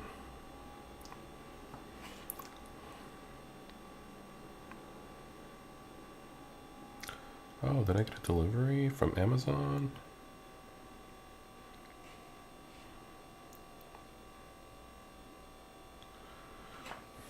Let's check my front door.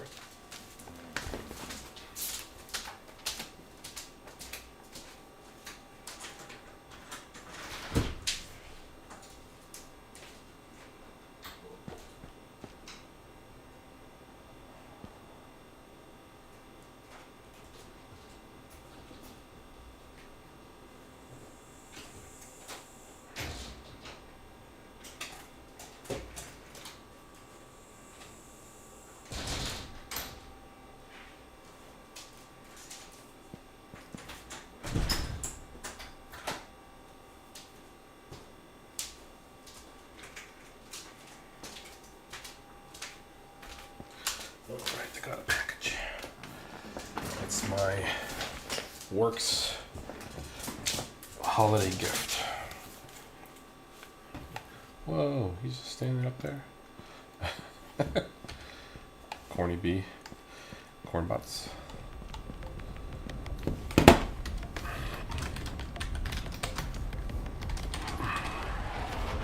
Calido Valley Raceway, safety is our top priority.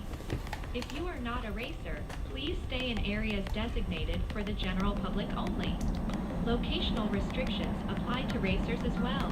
Make sure you connect with your track marshal go to get the again. most up-to-date information.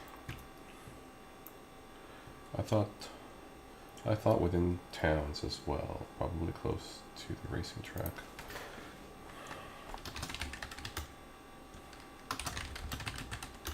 I think we need to know where the different resources are too, though.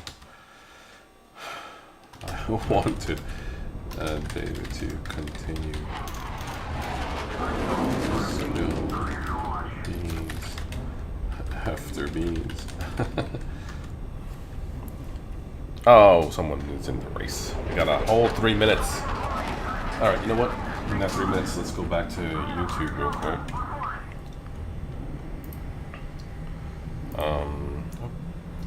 YouTube. Let's go back to their account. Cornucopias.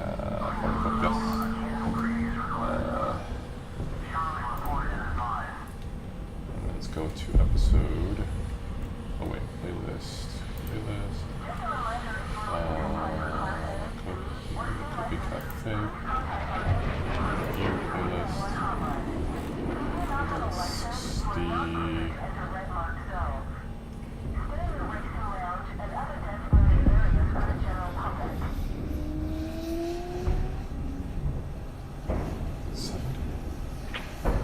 68.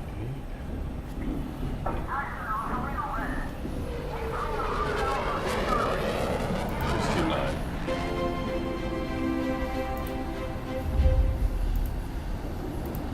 Welcome everybody to episode 69 of Copy Cafe. We are the co-CEOs of Cornucopias. My name's Rob Gregg and this is Josh Jones. So Cornucopias is an open world MMORPG developed on Unreal Engine 5. We build all our own graphics in-house. It's currently in early access to about 300 testers, but by Christmas that hopefully will open up to 1,000, 5,000 to 10,000 start of next year. The world of Cornucopias offers Before I just open another windows. Starts finding new tab. There it is. Let's go to YouTube. Let's go to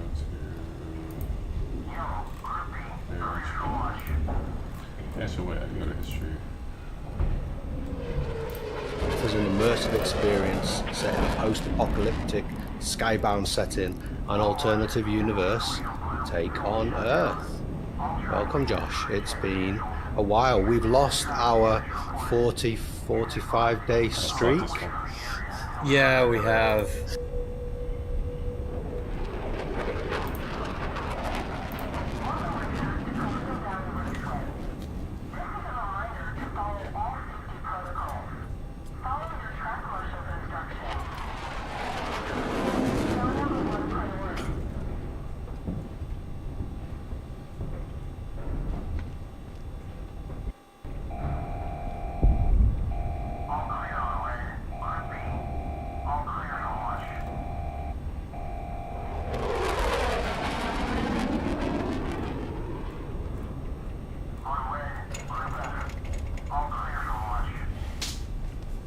Where is it?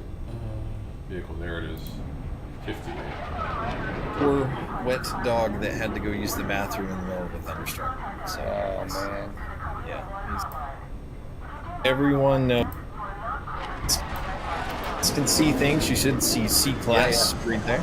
All right, fantastic. So, got this nice little layout to kind of explain where vehicles fall in each category. So, we're going to start with C-Class. So, and I'm sure everyone knows what this one is, the vehicle that we all love and adore, the Sprinter, which has had a few updates in detail.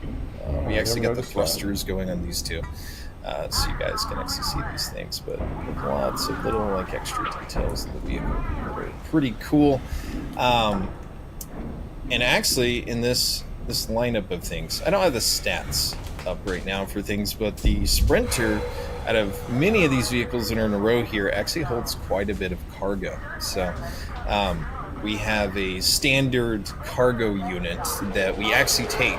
So it's like physical and unreal, and we actually take all the trunk space, the glove compartments, all the stuff, and figure out how many of those standard cargo units can actually fit in the vehicle, so that when you're a player flying around the world, you pick up bushels of corn from Solus and you want to get those over to Esperanza, you know how much you can fit in the vehicle, and the vehicle essentially functions as an inventory.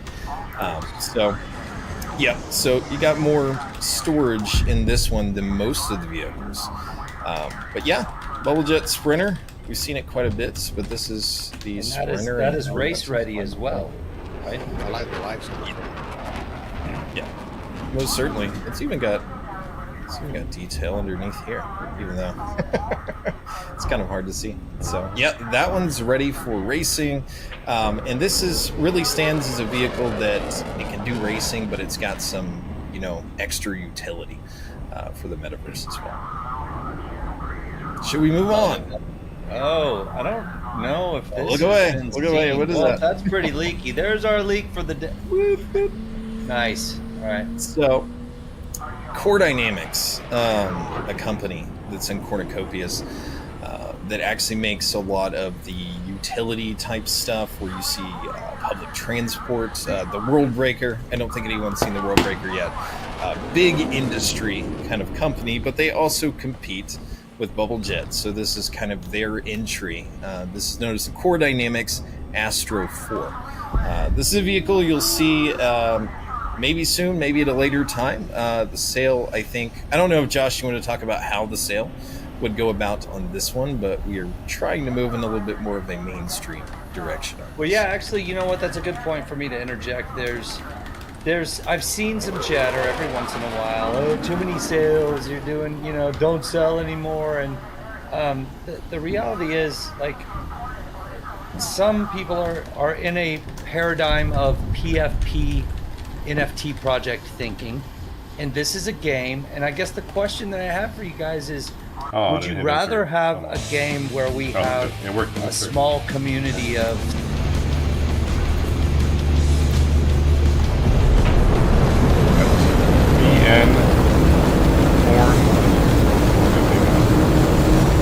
corn bots. Oh gee. I don't know what he's driving. I'm assuming, yeah, he's driving the T3.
Oh no! I hit the right strafe. That's what I did there. Oh no.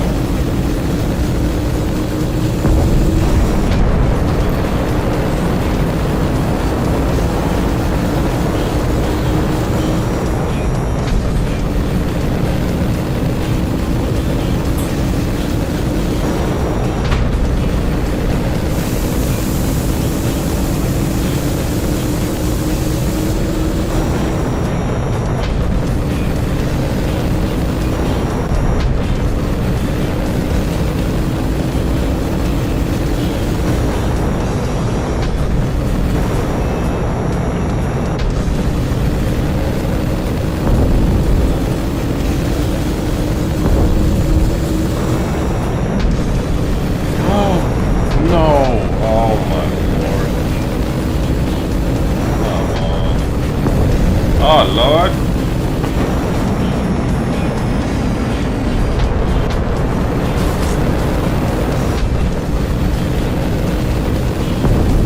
Damn it.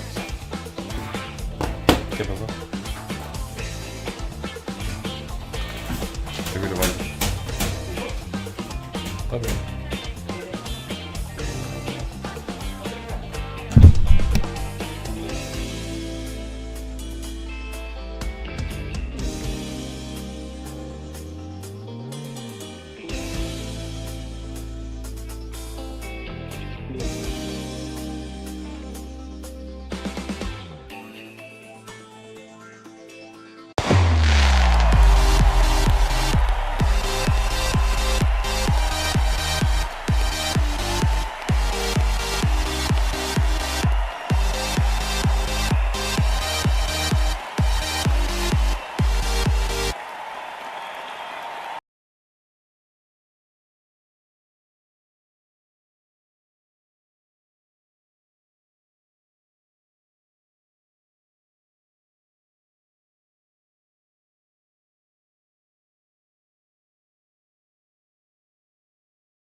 say 50,000 people, or would you rather have millions?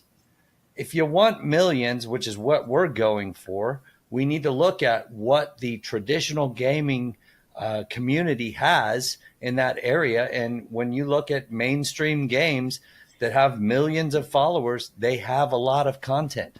This is essential. So that's our thinking on it. Anyway, that's a good looking vehicle. Tell us a little bit more about it.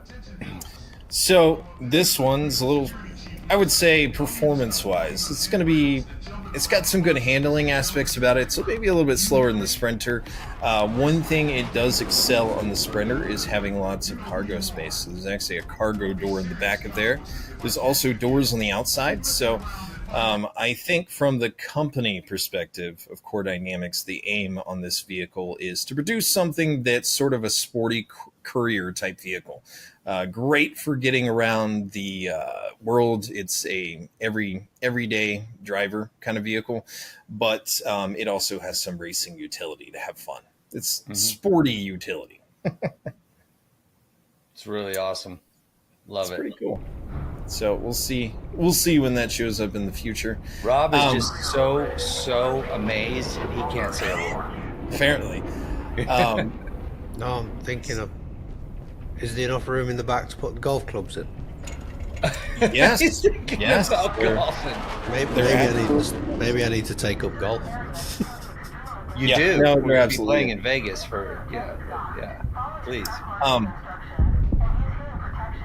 So before I go a little bit further, just let me talk about classics for a second here. So Okay. Yeah. in mainstream gaming, anybody that's played Forza, Gran Turismo, games like that are pretty aware that in order for racing to be fair, you have to have a class system for performance. So what we're showing here is how these vehicles fit in those specific classes, and we're still developing the model for the handling of the vehicles, but there's a lot of things that go into what determine these classes, and there was a lot of what I call real world testing done, even to the point that we're actually using a stopwatch to time things.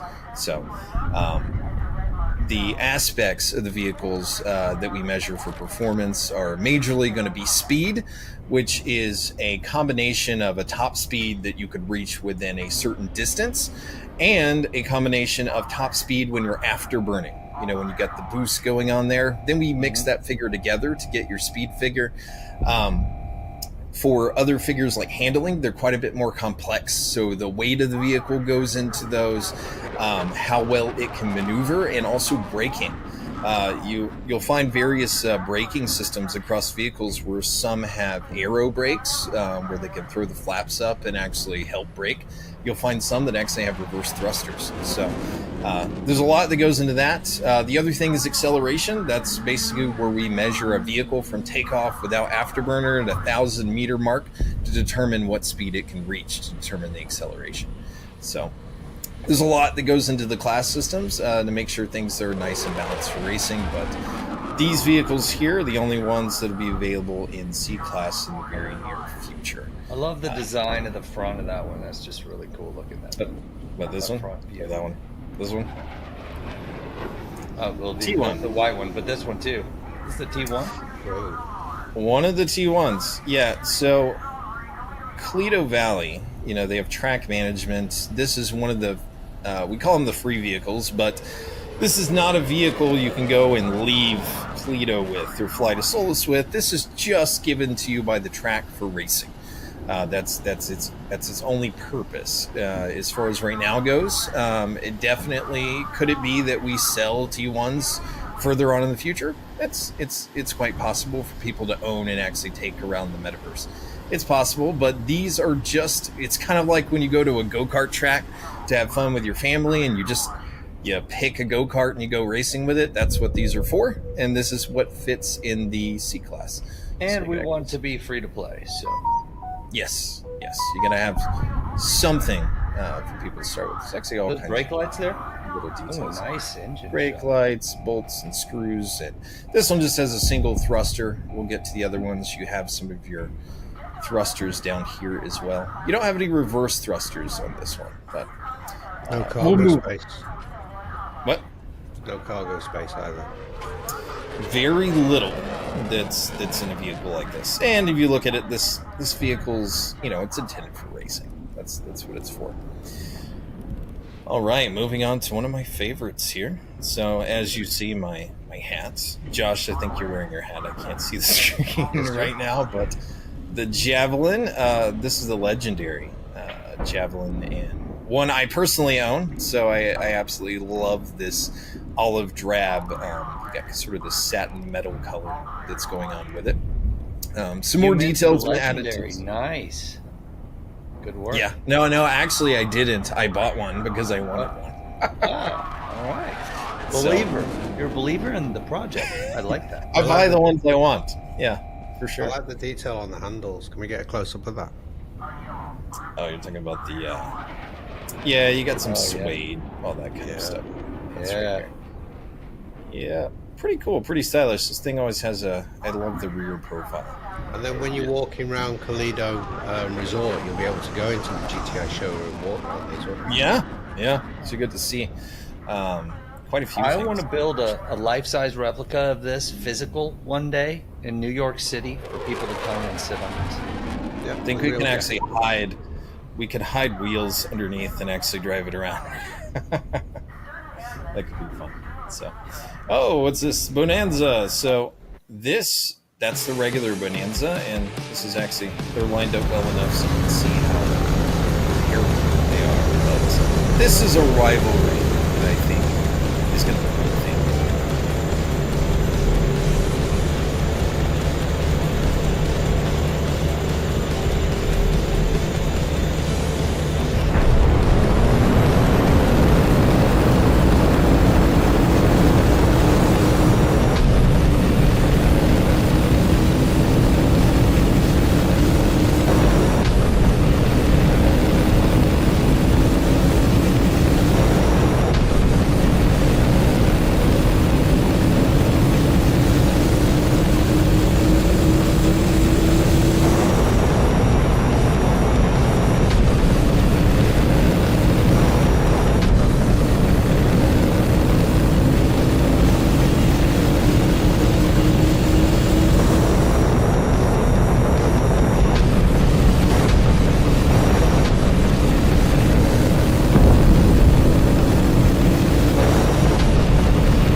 All right. Did not do well.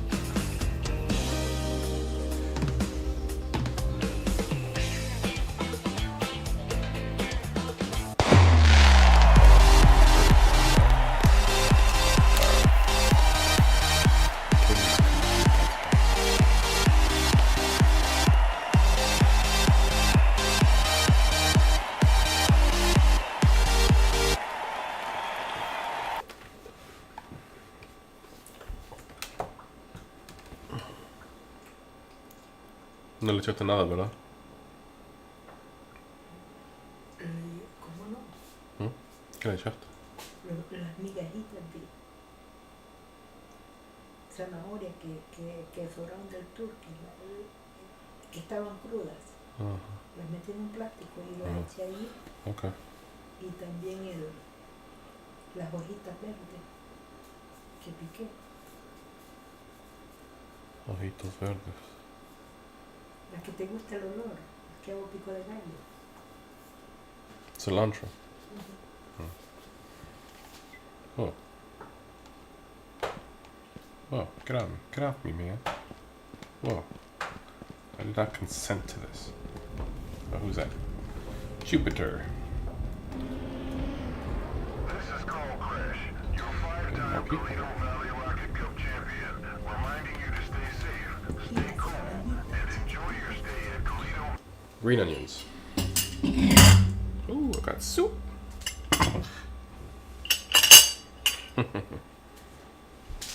Oh my goodness. The hell? What have we got here? Ramen noodles, carrot, cilantro, and green onions.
What do we got?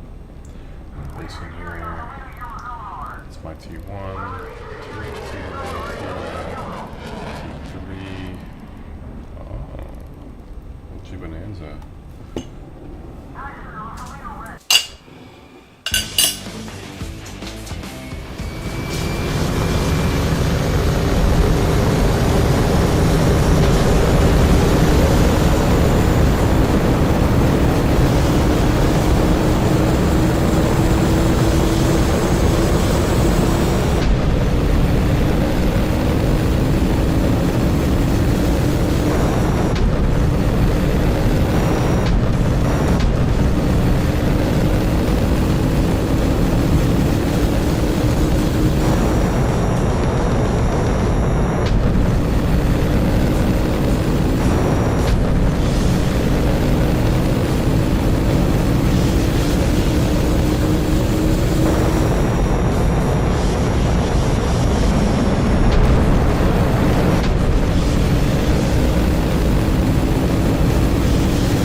Calido Valley Raceway, safety is our top priority. If you are not a racer, please stay in areas designated for the general public.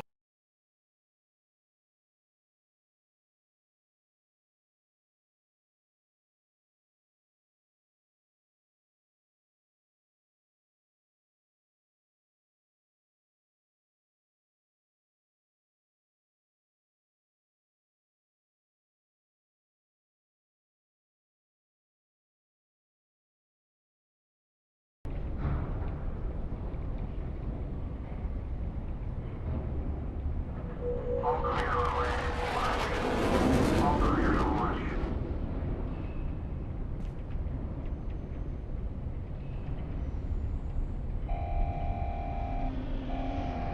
Cleanup from Alpha, cancel previous request. Charlie report as advised. So bubble jet versus Conflict. GTI, similar performance specs. I'll tell you that one handles a little better and another one's a little bit faster, but I'm not going to tell you which one. So it'll really depend on your style of racing and what works for you. So, but very cool comparable vehicles here. Bonanza, I think we'll be seeing, I believe, a little bit later after release for that one. Oh, and here we are, that classic Gremlin Green. This thing's had a few updates. Probably still always going to be one of the coolest vehicles. That sounds Yeah, just those my are the thrusters. Wait, I didn't know those that. jets. Yeah, so funny part, sorry OGs, this one has a sound system, so it actually reduces your cargo capacity a little bit compared to a normal Sprinter. So, but hey, hopefully we get you an extra bass boost going on in there. So, but it looks cool. You can actually see, take a look at the engine details here. So this thing looks so muscly. You can also see the new OG custom look. That was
that was updated.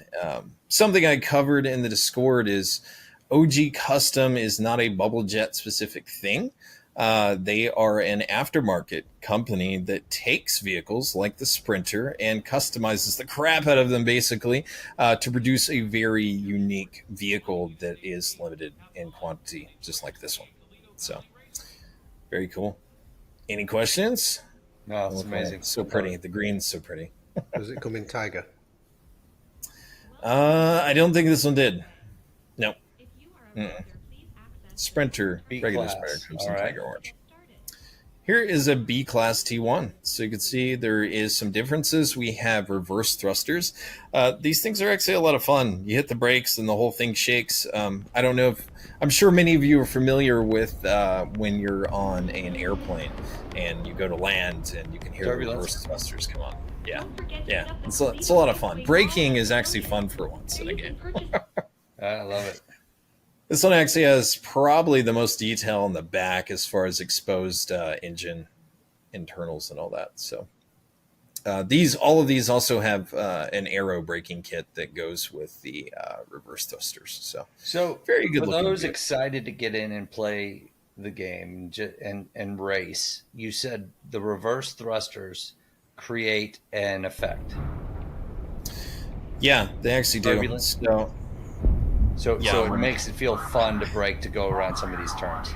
it does. Yeah. So not all vehicles have them. It's more of a race car kind of thing for the most part. You can imagine big, loud thrusters blasting forward just to put the brakes on. Maybe not for everyone, but it is a ton of fun. Oh, the legendary. Rockabilly Pink. So, yeah, probably one of my favorite colors that's in the Cornucopias universe right now for paint colors. on OG vehicles. Bonanza. Yeah. Yes. I always said if you're going to drive one of these on the track, you probably need to have your head examined. So, I mean, you're riding a rocket. is exactly what's going on. We're talking this thing competes over there with the T3, which we'll cover in just a moment. But absolutely beautiful, nuts, wild-looking version of the Bonanza. Very interesting is the sort of striking front we have here. These are fanless sort of intakes, so this is more So of a sick. quantum compressor type intake. And you'll see that on a lot of vehicles that are more on the high end or customized side of stuff. And lore-wise, we'll get into what things like that do. Are we allowed to release speeds of the class?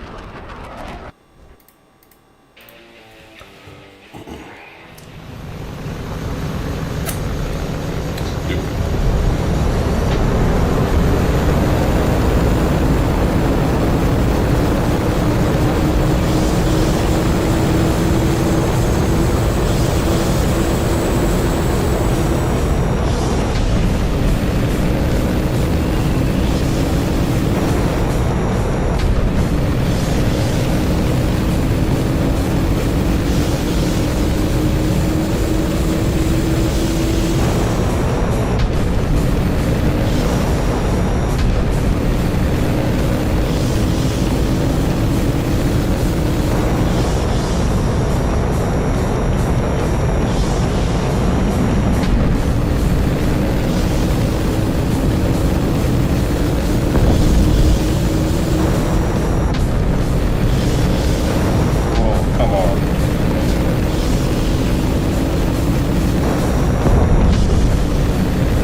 than that.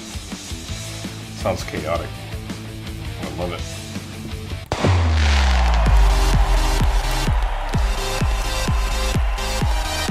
$102.33.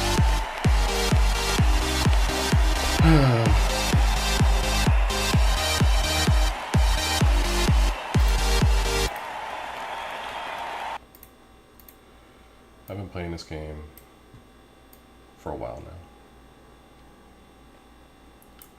A while. Oh, would you look at that? My vote went through.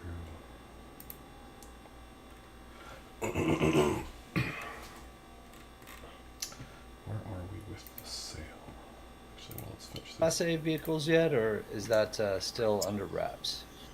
I don't have them off the top of my head. I know one thing we're doing right before release is just a final check on all the stats on the vehicles. So there will be an absolute point where everyone sees all the stats and what. Yeah, you've shown us some of the stats and some of the testing, and I think looking at the data is pretty exciting. But yeah, okay. It is pretty cool. Yeah, and of course, like I always say, stats are stats.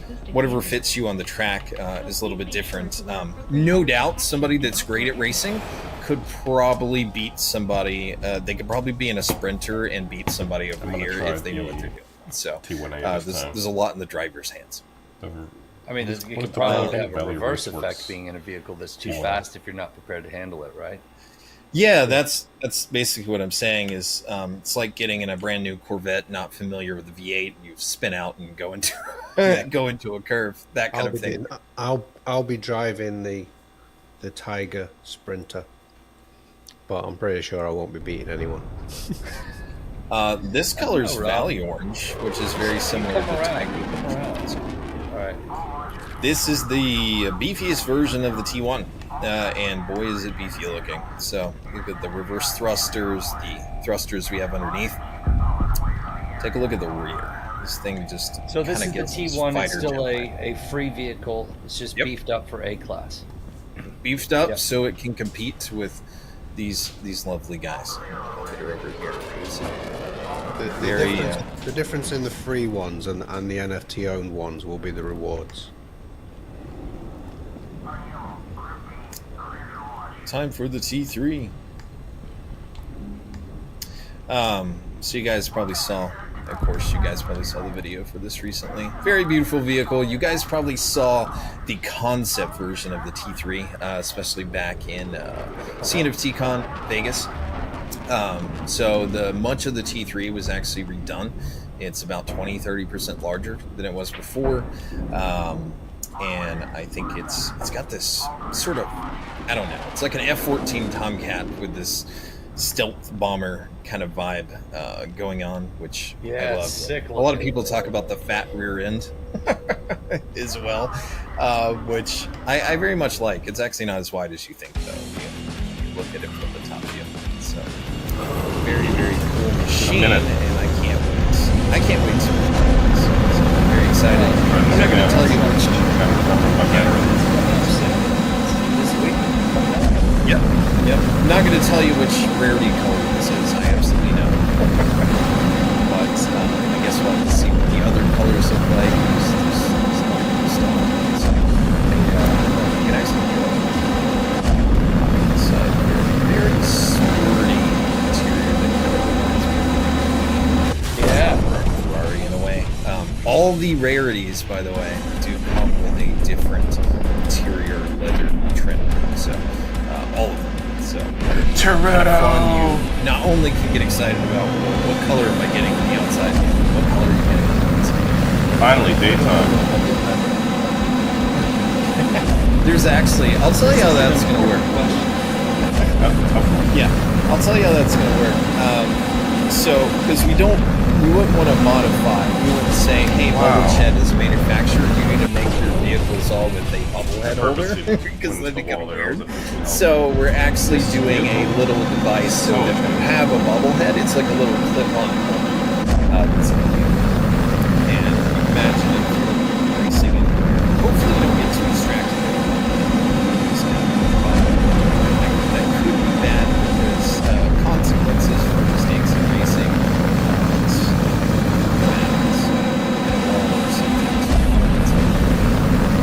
So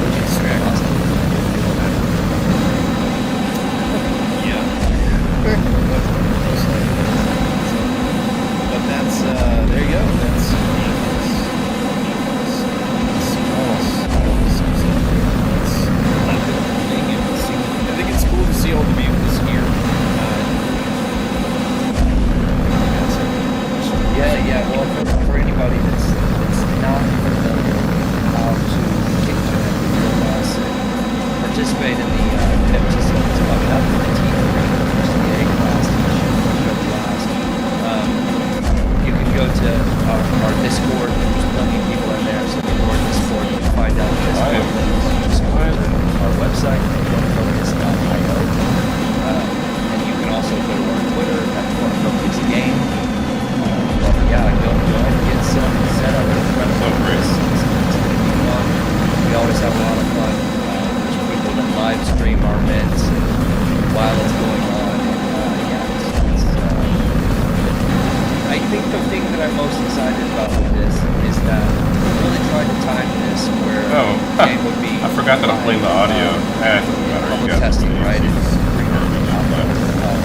But we're not exactly sure. You probably can't hear the video though.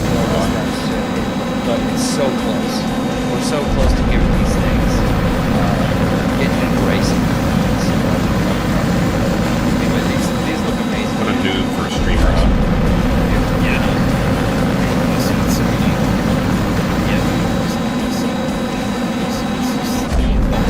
The whole world that we're making this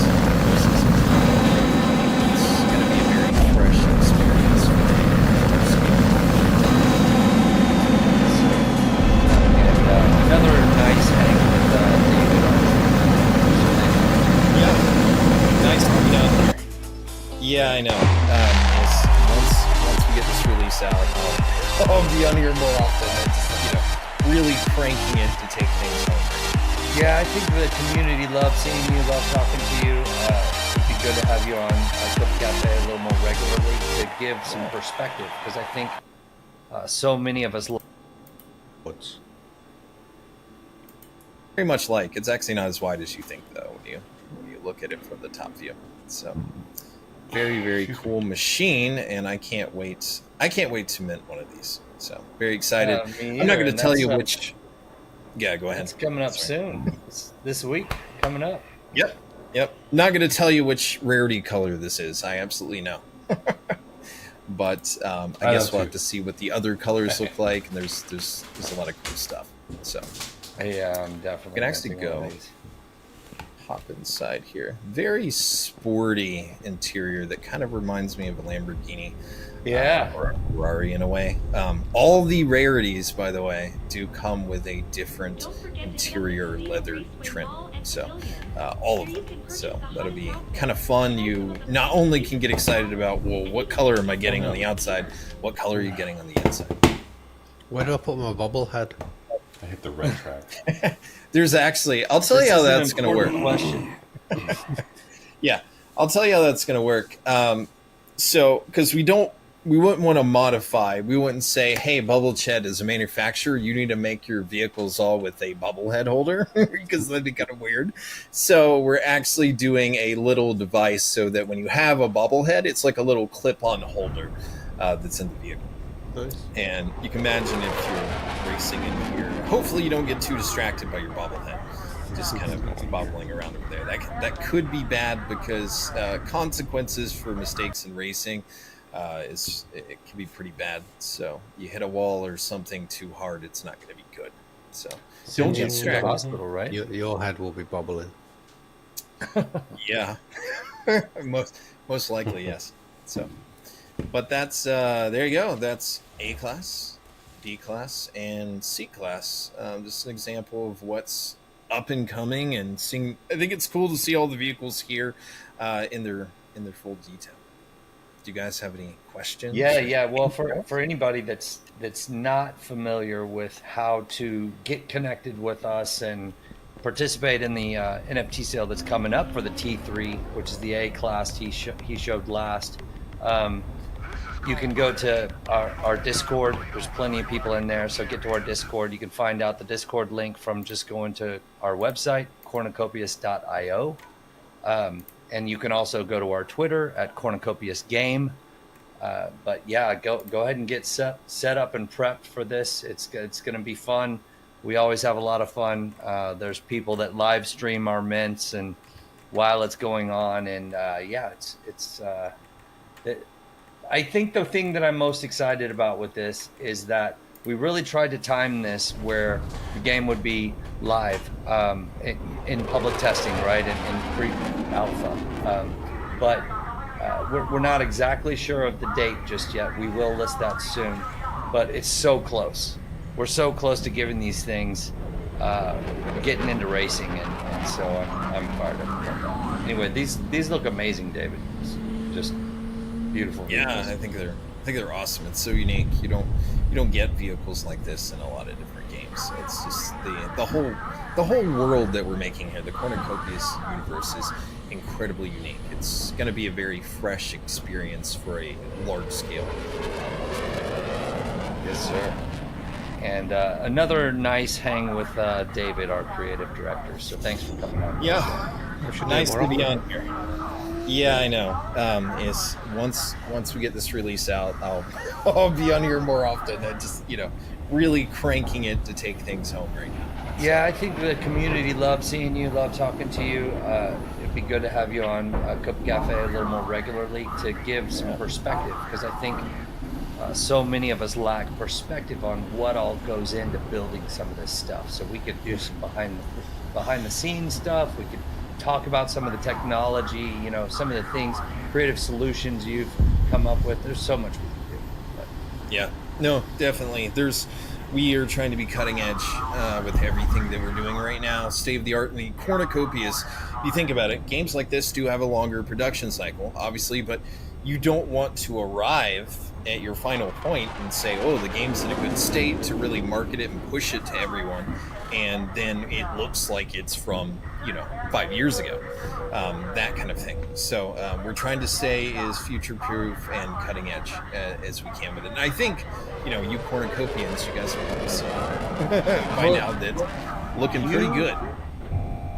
I mean, everything you just said has taken me back to that point in time about a year ago, around March of 22, when Unreal Engine 5 came out, and we were talking about it for about a month, whether or not we were going to take the leap from 4 to 5, because we'd had a significant amount of work in 4, and so we lost a little progress by making the switch. But I gotta say that the work and due diligence you did in making sure we could make the switch, you and the programming team and all that was done there, I'm so glad we made the switch. I mean, that's it's such a big deal. You see a lot of even AAA games now where they did a lot of their development on UE4 and they can't move to UE5.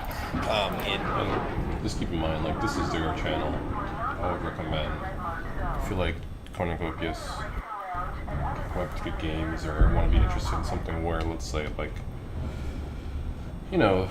think of GTA and exactly what that is in terms of abilities and have your own like park and all that, but it's all like everybody was like, all 1 million people had like a choice of like 30 different plots, like that's it. And it's like all the same exact thing. Well, here you can actually own your plot, build your own stuff, get certain resources, sell it, make some money off of the Kopi token, which has recently taken off. This is not financial advice, but the token has taken off a little bit just recently, just because of the fact that they've also increased, or not increased, but it's expanded into Ethereum. So, a lot of good stuff coming from Cornucopias. Can't wait to see what else they got going on. So, and we still have yet to like look at like their gun games and all that stuff. Right now we're just talking to racing because they figured that, which is smart. It's just like to kind of tie in deliverables with the main game. I think they were doing it in a nice way. I think it's well done, and it proves it. Proof of concept, and they're delivering, and it's not an easy task. And this is a huge world.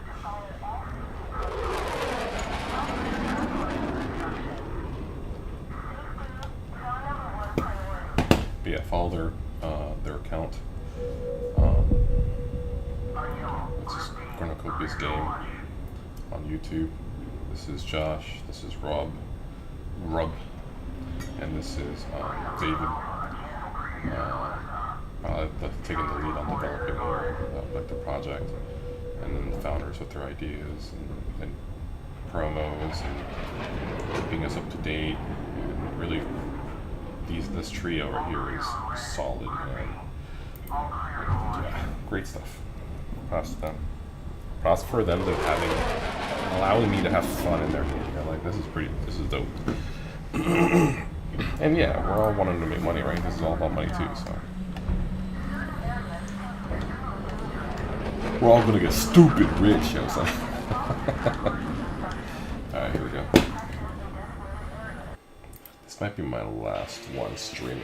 I mean, I might play some more, but this might be my last one when I get to stretching. Stay tuned. It's my playthrough.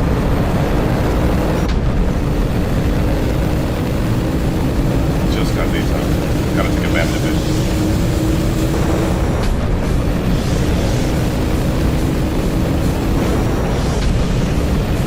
I think I like about the T3 that I can boost more frequently than I can with the T1A. I love that.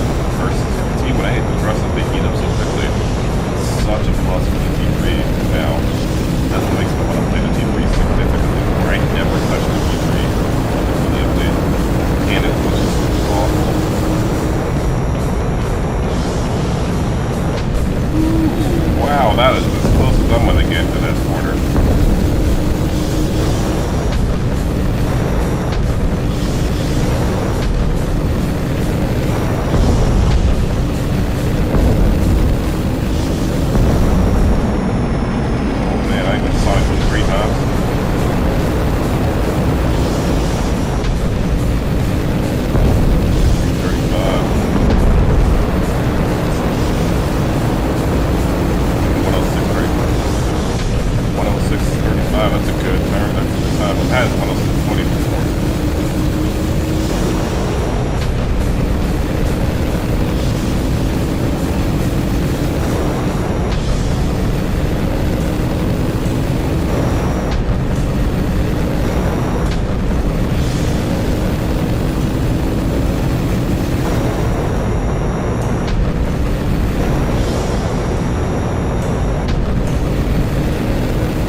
Don't forget to hit up the Calido Raceway Mall and Pavilion.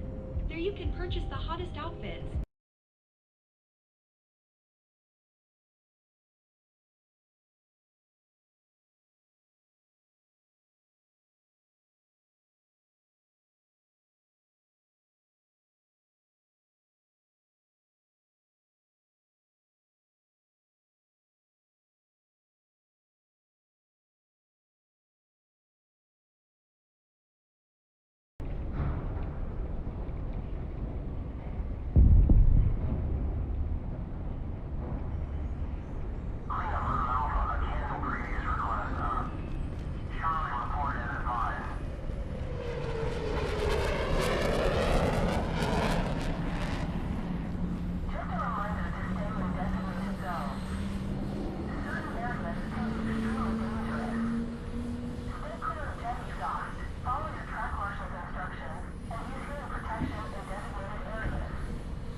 I might get on, but I might not stream, but I might get on later just to get some more and record some stuff. So either way.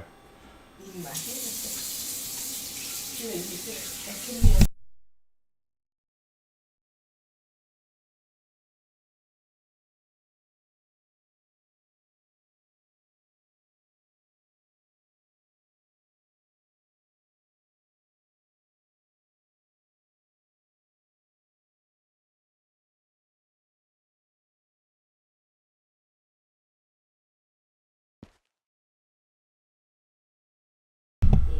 But like and subscribe.